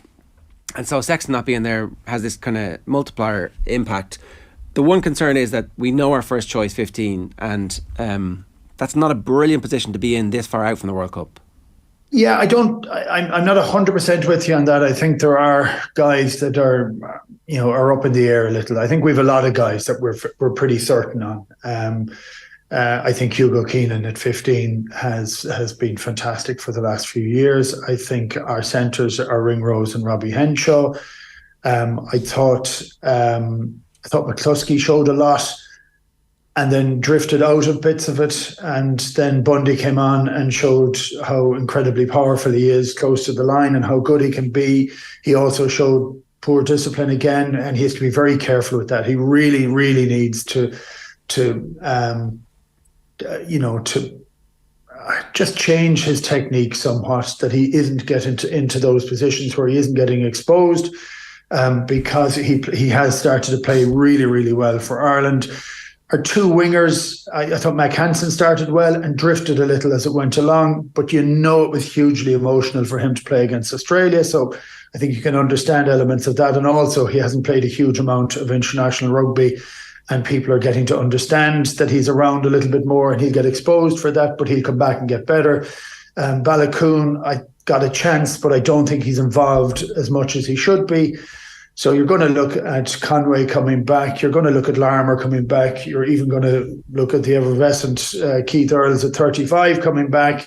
Be interesting to see him this weekend, because he is just pure gas, and pure gas is rare. So he'll always be a factor because of that. So I think at nines, Gibson Park he's a fine player. Like, he's a really fine player. Started really well, and it just flagged a little over the last couple of weeks. And I think this is something that we have to try and understand. How do we manage that for which we'd hope to be 7 matches in a World Cup? That some players are going to be they're going to go off the boil a little. So you do need different players to come in. So I thought even when Casey came in laterally, the game picked up very quickly. And so I do think we have a little bit of depth in there. But there are guys that are fighting for position, and if we fully end up with the first 15, I think we're in trouble. Actually, I think what we really want to end up is having a lot of guys vying for positions and getting a chance to play, and that's the piece that really is important. I mean, the obvious glaring one is Johnny Sexton, and Johnny he just seems to be playing at about 6 steps ahead from everybody. I think any criticism of Crowley, of which there was a bit in the papers, is just ludicrous. He's a guy who was starting his first ever test, playing against an incredibly physical team, and he was a bit deep. I'd say the shock to the system, the steps that he has gone up this year are pretty extraordinary. But the joy he'll have for saying, okay, I look at that game, I'm definitely too deep for too much of that. And actually, if I get a bit flatter, even as the game went on, he started learning that. I thought it was an extraordinary step up to it. I'm not saying he was by any means perfect, and was he by any means pushing anybody for the position, but he actually grew in the game. And you mentioned about barking at players. It took Ronan O'Gara about 3 or 4 years before he started barking at players. So I don't think Crowley will be that sort of guy. I think he's pretty self-confident. Don't know him at all, but he looks it. Has a bit of a strut about him, which is good. So from a backline perspective, I actually don't think we're too bad, really. I think with all players coming back from injury, I think we have a fairly full deck. Sounds funny to say, Keith, but almost if we'd won the 3 tests comfortably and played remarkably well, you're going into a World Cup year maybe with a tad of complacency. Now, do you think Andy Farrell will be almost relieved? Like, you look at the Fiji game, the performance wasn't great, albeit a second string team, and then against Australia there were certain things we could have been better with as well. So is it almost a positive for Andy Farrell? You can look back on the 3 tests and certainly amend things and have negatives that you can focus on as well? I think, Shane, he'd be a bit peeved by it. I think he would have liked a better performance against Fiji. It was lackluster a lot of the time. I think we seem to struggle a little when teams are down a couple of numbers. We don't seem to take advantage of that. He'll be really annoyed by that. I thought the game against Australia was a strange game of rugby. I mean, it wasn't the most enjoyable game to watch. It was very slow, sort of not slow, but how would you describe it? There was no real width put on it. It was very defensive oriented. We didn't have the ball for a lot of the game. We couldn't show an awful lot into it. We didn't get into it. In many respects, I think it was Australia's biggest game. And I think there could be changes in Australia after it, because they've lost an awful lot this year, and yet it was unbelievably close. But they're difficult to play against. But I still think a lot of players hadn't played a huge amount of rugby this year, and it's trying to get players fresh, fit, and still be fresh and fit by the time we get to the World Cup. I mean, it's an incredibly difficult balancing act. Isn't it? So I would look at that and say we won 3 matches out of 3. I'd be thrilled with the victories. Some of the performances weren't quite up to scratch. We did look... like for me, I see again, there's no criticism for Crowley at 10 coming in, playing his first test as a start. But I would have felt that we needed to be far more vocal elsewhere on the field. And a lot of that had to be taken off him. And that's one of the elements that it isn't just that Johnny plays and plays very well, but because his influence is so good, I think other people don't quite step up enough. Yeah. And that's something that has to happen. Well, it's really interesting, and it's obviously very difficult. You can't cheat that level of experience. If you think back to the start of Sexton as captain, he was chippy, he was snapping at referees, the relationship, he's obviously matured massively over that period of time, and that's like one of our most experienced players ever, still continuing to learn. So you can imagine what it's like for James Ryan or Caelan Doris or whoever else might be in that leadership group who might be a potential captain. So maybe they missed a little bit of an opportunity in naming Pete the captain when he's already done it. We know what we're going to get from him, and not giving it to somebody else. I don't know, maybe if they'd had a week to think about it, they might have thought of something different. That point you make though about players not having played a lot of rugby, there's loads of players who hadn't played any rugby and that was their first real introduction to the season. The difficulty with the World Cup is we won't have played any rugby in the summer, really. We'll have a couple of World Cup warm-ups, and then there'll be the Romania game, the Tonga game, and then the South Africa game. And there's a good chance that that's like the third game that Johnny Sexton plays next year. It's to get the World Cup campaign right, it's a little bit of a miracle, and it's a little bit of a prayer, and that's the scenario we find ourselves in, even with all the planning and the A internationals. Yeah, I look, I do think so, but I also think that the World Cup is slightly different. You get to the end of this season, you have a very short break, and then you start prepare everything that is done for preparation. So whereas you may not have played a huge amount of rugby, it's not quite the same as coming back from a lot of injuries, which we've had in this Ireland squad. There were a lot of guys only came back in about 3 weeks before. So when you come back from being out injured for a while, and you haven't maybe done the amount of work, even though a lot of the guys are doing, I mean, they're being looked after very well. That's one thing I can see. I had a good chat with Keith Earls a couple of weeks ago, and he was fit maybe 2 weeks ago, 2.5 weeks ago. And he was saying, "You're fit, are you okay?" He said, "Yeah, I'm flying it now, really flying it. So I have 2 full weeks of conditioning and contact before I can go and play." In times past, you'd feel fit, you'd be playing on Saturday, you know, So I think there is a huge management of the resources that we have, and it's how you can maximize that and how you can maximize the fitness and training that's done next summer. So you're going to be trying to be as fresh as you can during the year and still win and perform everything, because Ireland's target has to be to try and go and get a Grand Slam, because that's where we need to be at.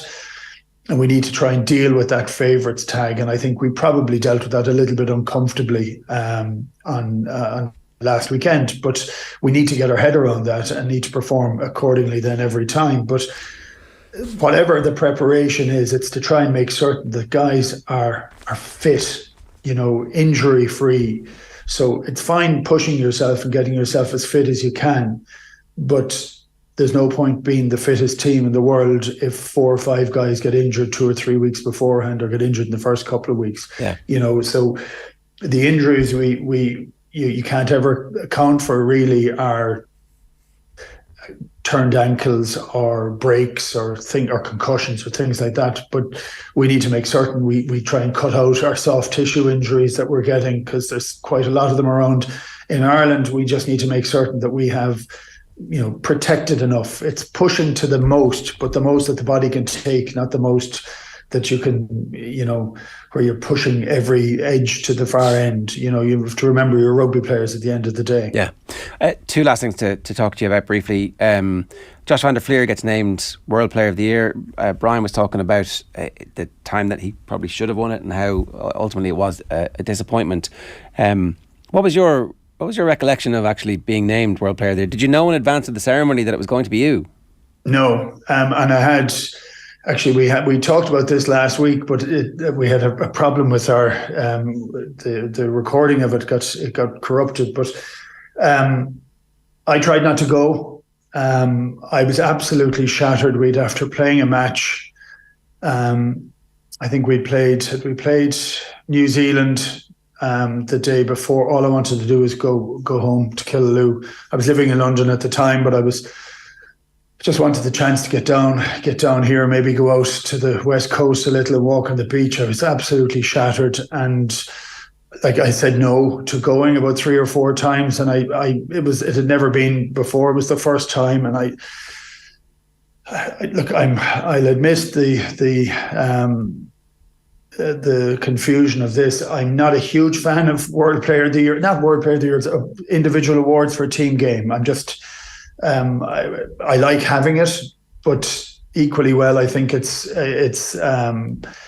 very hard to pick one player when you're operating from teams that you play with. So that's just been one of my things. So I was trying not to, but the RFU persuaded me. Whether they knew or not, I'm not sure. But I was sitting with Brian O'Driscoll. He was on the shortlist as well, and we were sitting side by side, and we were waiting for the guys to talk about who it was. And I had not put one thought into it that I was going to win.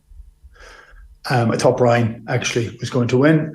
So I was, even though I didn't want to be there, I was kind of happy to be there then because I thought he was going to get it. And when they started doing it, I was totally taken totally off guard. I don't know what I said when I went up there, but I talked pure rubbish. I knew there was nothing prepared. But it's one of those kind of mad things, and it's become important afterwards. And it's 21 years now later, that it's important now as a standing in the game, and I still think it's as important for the teams that the player is playing for. So look, I was thrilled for Josh. I think he's actually been fantastic. The last 2 years he's been incredibly good, but it's great for Leinster, and it's great for Ireland that we're getting that recognition of having players there, following on from Johnny Sexton a few years ago. So that's a great place for us in Irish rugby, because you do want to be at the top table, and if your players are on those shortlists, that means that the team must be playing very well. And it's getting recognised globally. Does it mean more to you now? Oh, I like having it. I didn't win a huge amount of rugby. That's one of the things I always find it drives me kind of mad. I wanted to win more with Ireland, and I'd swap that for a Grand Slam. But I know of course it's something I'm proud of. But I'm still kind of slightly conflicted with it. Always have been. It's great for your kids. I presume it's like, oh, that was world, especially now when all of the winners who have won it since are the names that will resonate down the ages, and you were the first. Yeah, I mean, it's lovely. I'm honoured to have it. But I still doesn't take away from the fact that it's a team game, So, but look, I was really happy to see it. It was interesting when you were looking at the shortlist for this year, and you mentioned Brian, and Brian should have got it in 2009, and he absolutely should have got it in 2009. I don't know how that didn't happen. They changed the rules afterwards. Aldred should have been on the list this time and wasn't, and I think he would have pushed Josh for it a lot. But when you look at everything that Van der Fleer did this year, his level of consistency that he played for the whole year was pretty astounding, actually. The last thing was just Munster, and very briefly, over the next couple of weeks, it's a real important time for the team to feed off the energy from the South Africa A game, and to use the fact that some of their players, like you've mentioned Keith Earls, are coming back to fitness, and that the coaching ticket has now had a month working with a load of the players to go, this is who we are. This is our identity. This is what we're trying to achieve. If you make a mistake, it's okay. We're going to fix it. But we're going to start winning games, playing well. So it's a really, really interesting period of time. Small matter of Toulouse. It's a very interesting period of time. Look, I think Roundtree's played a blinder for the last few weeks. I think it's taking a period of time for Munster to get into some level of player consistency. You can see that they're trying to change their style.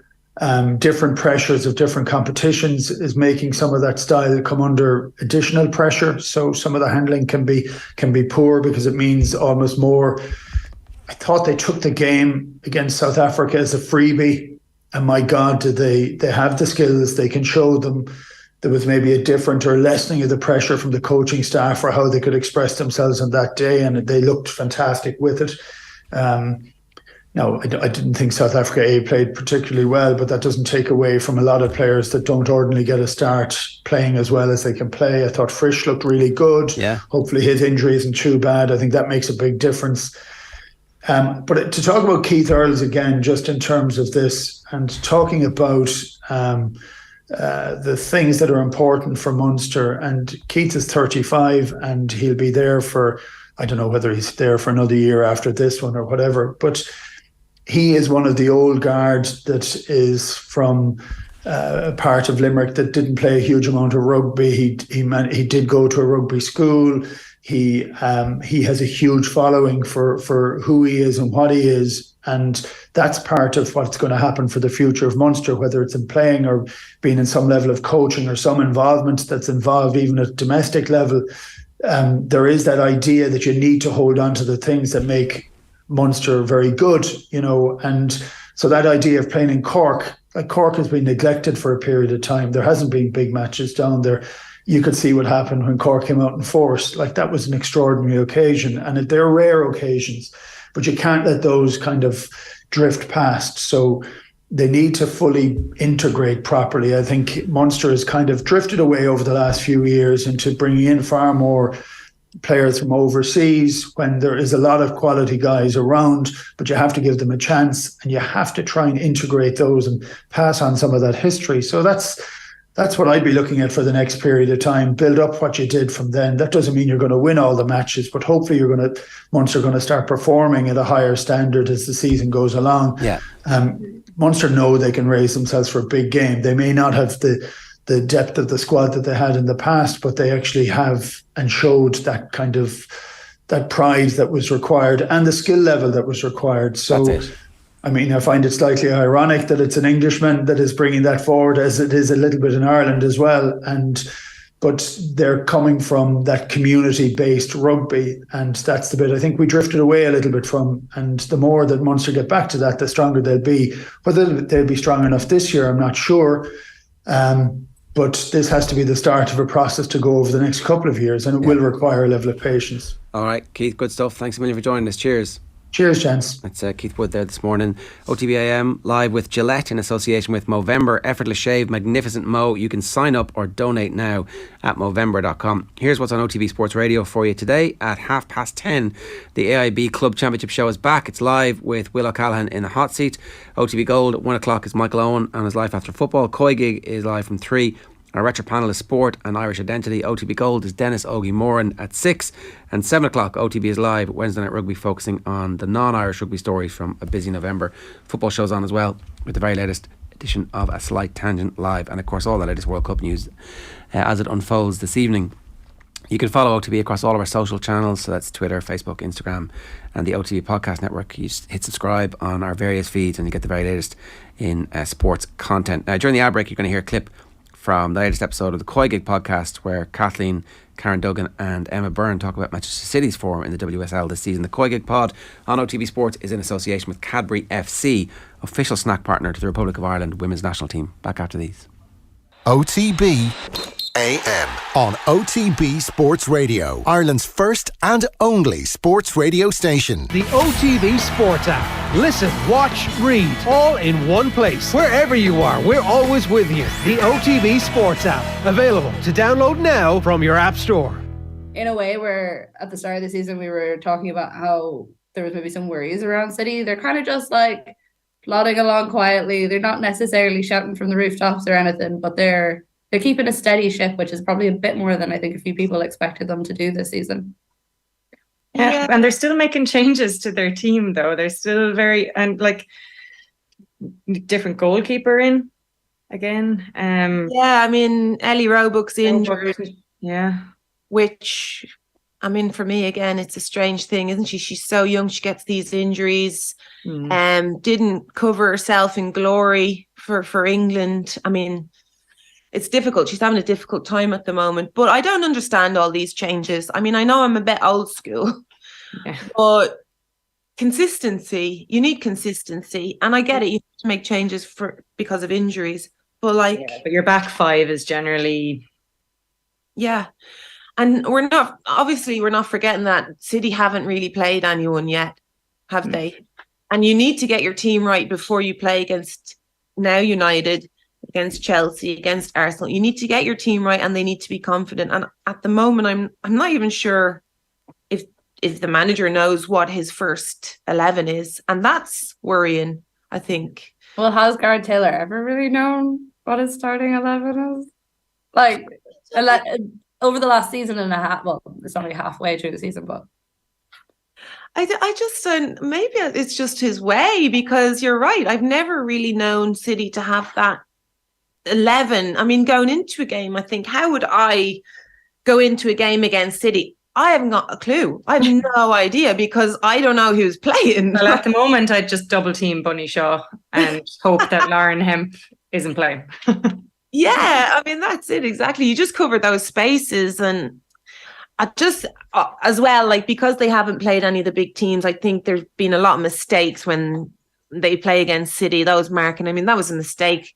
They were marking her goal side, not channel side, where the space was channel side, just little things like that.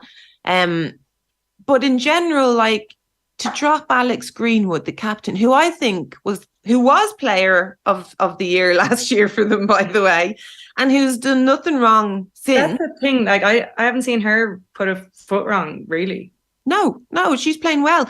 And as well, she's not having a great time with England. So if that's my player and I'm the manager, I'm like, don't worry, you're playing for me. Yeah. You're one of my best players. You're my captain. She needs confidence, right? Mm-hmm. And then, like, someone like Leilu Hadby comes in who has a great game. I'm hoping now, okay, brilliant, you're staying. You're going to be my left back. But they don't have a clue who's going to play. So it's like constantly, even it must be in training, you're not sure who's playing. You don't have that confidence. It can be really disruptive in a team. And I'd like to see a consistent team. OTB AM with Gillette in association with Movember. Effortless shave, magnificent mo. It's 22 minutes past 9. Now, 50 of our best and brightest young men and women who play intercounty Gaelic games are in Kenya at the moment, taking part in the Plant for the Planet Games. The games are the brainchild of Warriors for Humanity founder and former Galway Jewel player Alan Kerins. I'm delighted to say we have Damien Comer, Niamh O'Sullivan and Alan Kerins with us. There's a bit of a delay on the line, guys, so I might just ask you a fairly open-ended question. Alan, I'm going to start with you. Just tell us a little bit about how this all came about and how you're getting on. Yeah, I'm getting on great. Been an amazing trip so far. We're just here in E10 in St. Patrick's School with Brother Cullum, who trained Dave Rudisha. He's trained 35 world champions and 7 Olympic champions. And Barrera's here with us this morning. And we ran with the Kenyans this morning as well, including the 10,000 metre road record holder. So we had an amazing morning, and I suppose an amazing week. But we played the first ever intercounty game in Kenya, and we've wonderful ambassadors here from all 4 codes.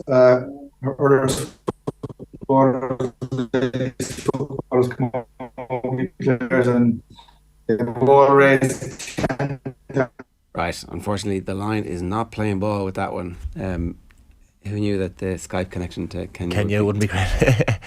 We tried. We might try and get it back in a second to see if the line can establish. This happens sometimes with the I mean, I'm not a technician, but it's something to do with the condensing of the signal and then the reanimation of it. That's a long way to go, forth and back. But 50 of them. The first ever intercounty game in Kenya. Fairly historic, has to be said. There were pictures of David Rudisha there yesterday, which was very impressive. Alan, I think we're going to try and we have you back. You were just saying there that it's been a great week so far. What's the point of the trip?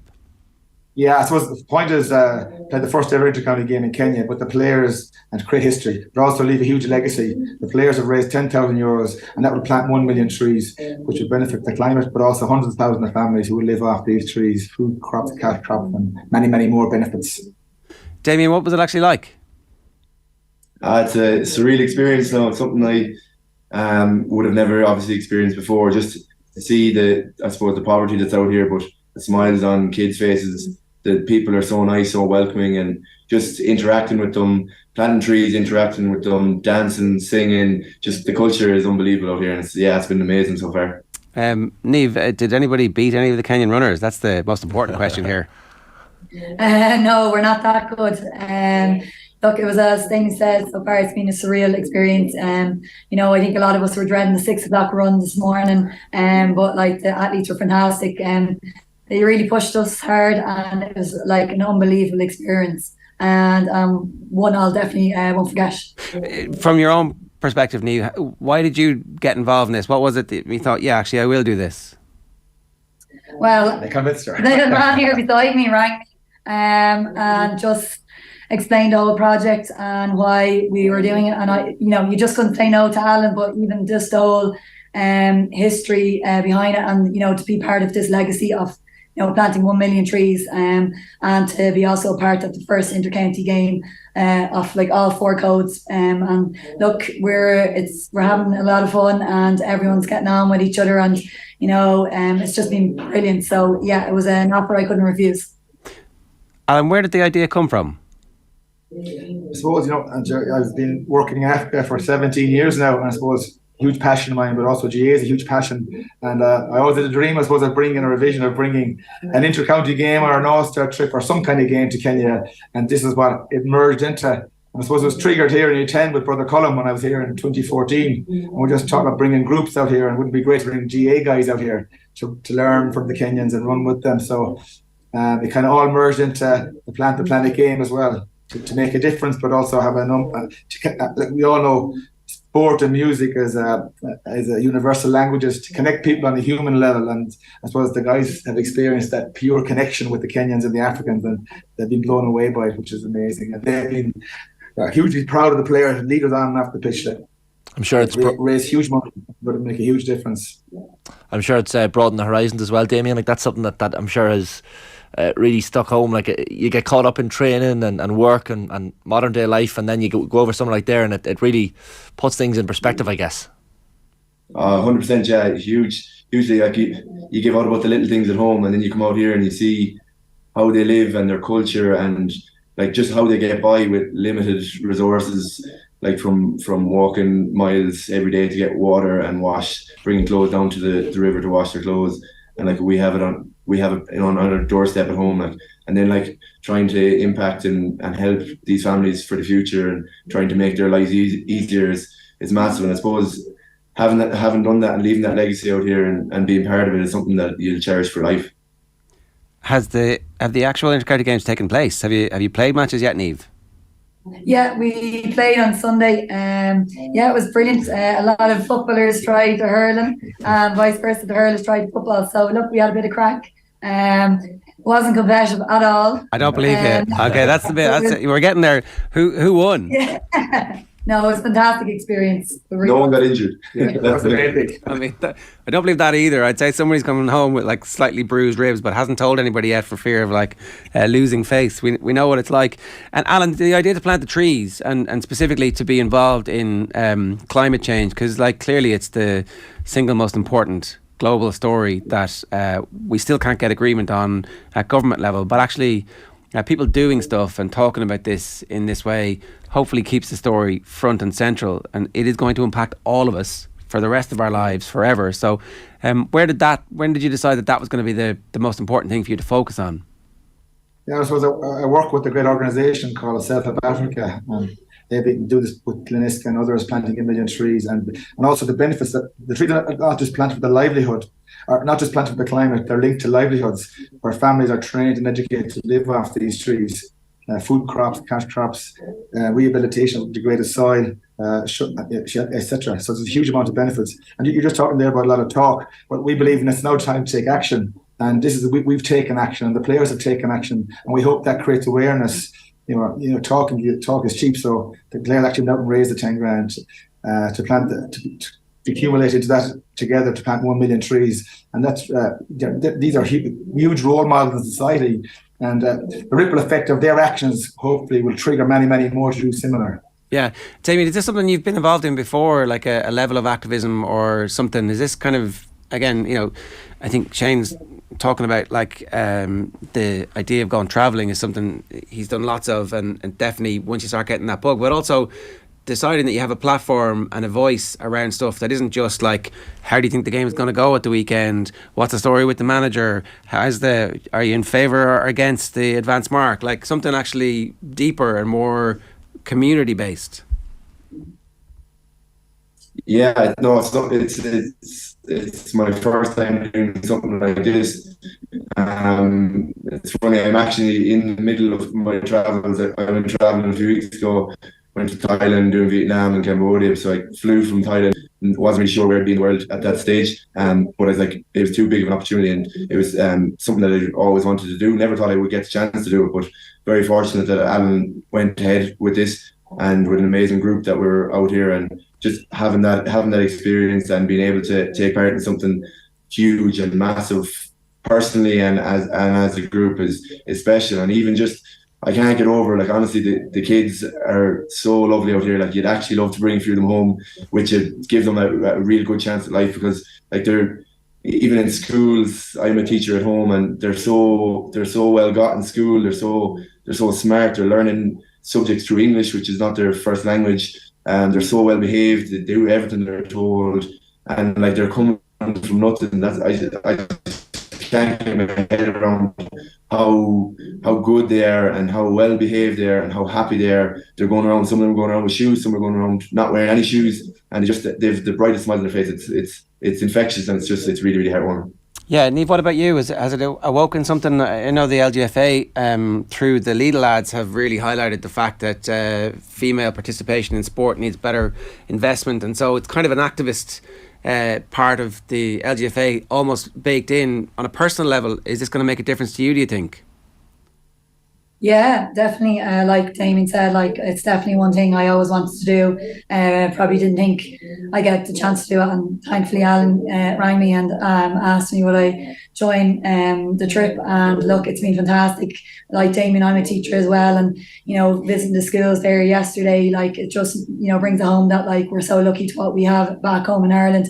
But like there's one girl in particular who wants to do medicine, and to see her say that to us yesterday was fantastic. Like she wants to go on and become a doctor, and they're doing like ample work here in Kenya for the kids. And as Damien said, some of them have jackets and shoes and other kids don't, and it does bring you back down to earth at times and makes you really appreciate what you have at home. Well, listen, the line has stood up long enough. Alan Kerins, Niamh Sullivan and Damien Comer, thanks a million to the three of us for making time for us this morning, and enjoy the rest of your trip. Cheers, folks. Thanks, guys. Thanks, Thank you. It's 9:33 this morning. OTB AM is brought to you with Gillette in association with Movember. Effortless shave, magnificent mo. You can sign up or donate now at Movember.com. Time for us to do something slightly different. Nathan Murphy, good morning to you. How are you? Yeah, good. You've been on a literal and metaphorical journey just recently. Well, compared to the people you've just been talking to, I think my journey maybe not quite as impressive. But you're doing yourself down. This is a different item. We can move on. Yeah, well, I think the three of us have been on a journey, haven't we? We've looked into each other's soul. We have. So we have in our midst a little boy racer, right? Yeah. From the border county, is that what you're saying? Well, I don't mean to stereotype here, but you're into your petrol. I like driving. Yeah, I like the thrill of driving and watching Formula 1, I guess. Yeah, we sent you to Mandela Park a couple of weeks ago, and you were in the passenger seat, and you came back, oh, wow, that's amazing. What would be better than sitting in the passenger seat? Driving a car around Mandela Park. Right. So, and the opportunity presented itself. Yeah. none of us said no. Although Nathan was a little bit afraid and scared beforehand. Yeah, it's fair to say Nathan was like terrified. Is that? Listen, when the opportunity arose to go down to Mondello last week, I wasn't. I like driving. But in my own peace and quiet, and with the radio up loud and listening to the music and singing my songs, driving incredibly fast is not something that I get a buzz of at all. So I thought maybe I'll leave it. Maybe I'll leave it to somebody else. And then thought, you know what? I'm going to go down. I'm going to see what it's like. And then when we got down to Mondello last Wednesday for the BMW driving experience, when I got there, I started to think, actually, why am I doing this? Why am I doing this? So the vast majority of people who go down because they're like Shane, they're petrol heads. They want to experience the rush, the thrill, the adrenaline. I don't want that. I'm happy just to be on a plane. You thought you didn't want that, but you were wrong, it turns out, right? Oh, I was very wrong. Are we about to see the transformation? I haven't seen this video yet, so am I spoiling the best parts? You can watch the video whenever you want. I'll stay here if you want to watch the video now. I think we've got the bug though. I once met a man called Alan Bean, who was a captain in the US Navy, and he was the fourth man to walk on the moon. Since passed away. Talk about space. He was asked when he was a US Navy pilot, why did he want to become an astronaut in the 60s? And he said, because I wanted to go higher and faster. That's what I wanted from this trip. The right stuff. We might be mentioned in the right stuff potentially. Chuck Yeager is the main proponent in the right stuff, but higher and faster. We certainly went faster. Yeah, it's an amazing thing, and so thanks to our buddies at BMW for sorting it out. And like, for those of you who want to see what like the transformation of a human being from cowed, terrified individual transformed into a Cristiano Ronaldo figure by the end of this. Stay tuned and keep your eyes on Nathan Murphy. Well, actually, I'm sure Nathan cut the piece, so it's going to be all Nathan. Bias. Roll it there, Oisin. So we're almost ready to go at the BMW driving experience. We have our helmets on. We're joined by one of our instructors. What's your name? Vicky is my name. Vicky, thanks for having us down here. I thought this was a test drive of a nice family BMW car that I would, consider purchasing when I get my massive pay rise next year. It turns out we're going to be going a lot faster than the normal family car. Yes, you couldn't be a lot wrong, and more wrong in what you were expecting. So you are going to be going out on track in an M4 and an M5, really fast cars, and you'll be driving them on the racing line, so really well. Do I have to go fast? You can drive at your own pace. The instructor is there to push you on. They will push you on. So the instructor I saw in the video has a brake. Yes. Do they have an accelerator? They don't have an accelerator, but they do have a word saying go, go, go. They can use that. Okay. Shane, you are the adrenaline junkie. You're ready to rock. How fast are you going to go? As fast as I physically can go in the car without damaging the thing. Like, I'm surprised there was a helmet big enough to fit my head. But that's the first win of the day. More nervous now than I think I was earlier. Haven't seen the cars going around, so at least we get a Mini Cooper to try out first of all before we move on to the BMW M Series cars, which are clearly faster. So we'll see how we fare.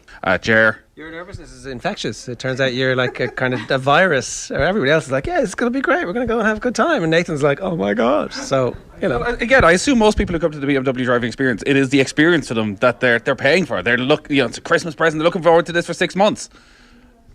I don't see where the enjoyment of this is going to come from for me at all. Can I stop? Can I stop after 2 laps if I want to? Stop at any point, but I guarantee you will come back in with a big smile on your face. Here he comes, Shane Hannon at the end of his fast lap. What's he going to do? He puts the foot in the throttle, off he goes. 1:14 for Shane Hannon, sets the early pace. How was it? 1:07, I'll take that. I feel like Neil Armstrong, the pioneer of the group. You always feel like Neil Armstrong. No matter what you do, you seem to feel like Neil Armstrong. Yeah, first man in the car, first man back. I'd say Neil Armstrong would be pretty pissed off if he realises the greatest achievement in mankind's history has been compared to every shitty little thing you do. Yeah, look, I feel good. Really, really sweated. We were wearing the kind of the chef's hat. Noel, the instructor, was very patient with me, very good, showing you the racing line. The first couple of laps, you're only getting used to the racing line, and then you can just go hell for leather. And then the difference, the BMW M4 was 550 horsepower, and you thought that was fast after being in the Mini, and then it's 630 horsepower for the M5, which is it's like a rocket. Here comes Ger Gilroy to start his first flying lap. Oof, there's a bit of oomph in that. You were actually very consistent. From what I recall, you were... No. You had a... You didn't have a 110? Yeah, I think we were right. There was a 110. Very acceptable. That's very acceptable. It's... Oh, yeah, that's Nathan. Like, I'm going to be driving around really slow, but, like, you can hear the... when you get out of the car, the brakes make this kind of noise. Did you hear that? Yeah. New lap record amongst the three of us. Alex has gone 20 seconds faster. I think it's fair to say I was a little bit nervous coming down. I think you were rope-a-doping us, really. I've converted. I am 100% converted. Alex somehow guided me around brilliantly. Ireland's next best young driver. Give him that award right now. Yeah, I'm hoping so. I had my interview last week, and they're deciding the finalists in 3 weeks' time. So yeah, fingers crossed for that one. And I think you've got a future teacher anyway, because you managed to make this guy who was like terrified of the whole thing into the fastest one of all of us. What actually happened was we can't see who's driving because there's helmets on. Niamh, I think Alex was actually in the seat for those. We're rumbled. The cat's out of the bag now. No, in all seriousness, I don't think I'll put it down to me. He was. Especially in the BMW M5 towards the end, you were really comfortable and much more consistent. So yeah, you did a great job. That was class. Absolutely class. Coming up that last corner there by the end, I was like, yes, I just cannot wait to get on that throttle so I can get, and then braking a little bit late. Now I say late, he's like, you're probably still braking 5 seconds too early. No, you didn't have anything left in it. The car was squirming. I saw 180, so you know you're going quick when you see that. Jerry, you had a good time? Oh, it was amazing, yeah. I told you it was going to be good. Right, it was very good. I'll definitely be back.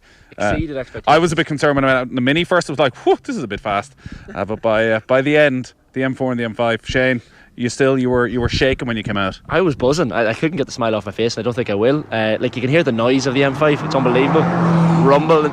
It's incredible. And like, once you get on, as you say, to the straight, and you know you're like flat to the mat, you are loving it. And then you're kind of braking slightly later each time. And once you get the racing line and going towards cones and knowing when to brake, you kind of get more comfortable with it. So I'd love to come back and see, can we beat our times. All right, well, that's our next trip. We'll be back this time next year. We'll go under a minute. That's the aim. I don't know where you can practice. That's the only problem. Thanks a million, lads. Thanks, Alex. No problem at all. Dream team. Oh yeah, you had Alex. He was the best. That's why you won, Nathan. Yeah, Alex is only 23. Keep an eye out for him. He was driving over the past year in this mini challenge in the UK and did really well. And that's on ITV as part of their motorsport coverage. And he's nominated for Young Driver of the Year at the Motorsport Ireland Awards in the next couple of weeks. And he was the one that got me driving fast, because in one way you're touching 175, 180 coming down the straight, and you think, like, it's fast, but it's not super fast. But it's the fact that you're coming towards the end very rapidly. And Alex is like, go, and everything in you is saying, no, brake, slow down, because the road is going to come to a sudden halt in about 300 meters. And he's like, go, and then brake. And turning right into the corner, and even just learning about the driving line. And when you finish your laps, you just want to go and get a faster car again and do more and more laps. Speed thrills. It turns out you didn't get your time in the fastest car, though, so we're actually holding big asterisk beside it. Big asterisk. Yeah. Well done, Nathan. To sum it up, I think Shane literally had to go for a lap afterwards. Such was the adrenaline rush that he had to come down from it. I was falling asleep in the car on the way back, and it wasn't just your conversation, Ger. I was just absolutely exhausted. It was such a buzz, but feel the fear and do it anyway is the lesson. Yeah. All right. Good stuff. As I said, thanks to BMW for sorting that out as well. Right, that's our show today. We're back tomorrow with plenty more. Remember, you'll find Brian O'Driscoll's thoughts on the Ireland Autumn Series. And Munster fans, you'll get the latest episode of the Red 78 with Alan Quillen and Niamh Briggs on our rugby feed. The football reaction every day for you. Cristiano Ronaldo stuff. Marcela Mora y Rojo in Buenos Aires after Argentina's defeat to Saudi Arabia, and loads more. Dave McIntyre himself is going to explain his You Had to Be There. We'll have more on the possible end of the Glazer ownership, and the Fremantle Dockers Orla Lally will be on the line, plus plenty more besides. We will see you tomorrow. OTB AM with Gillette in association with Movember. Effortless shave, magnificent modes.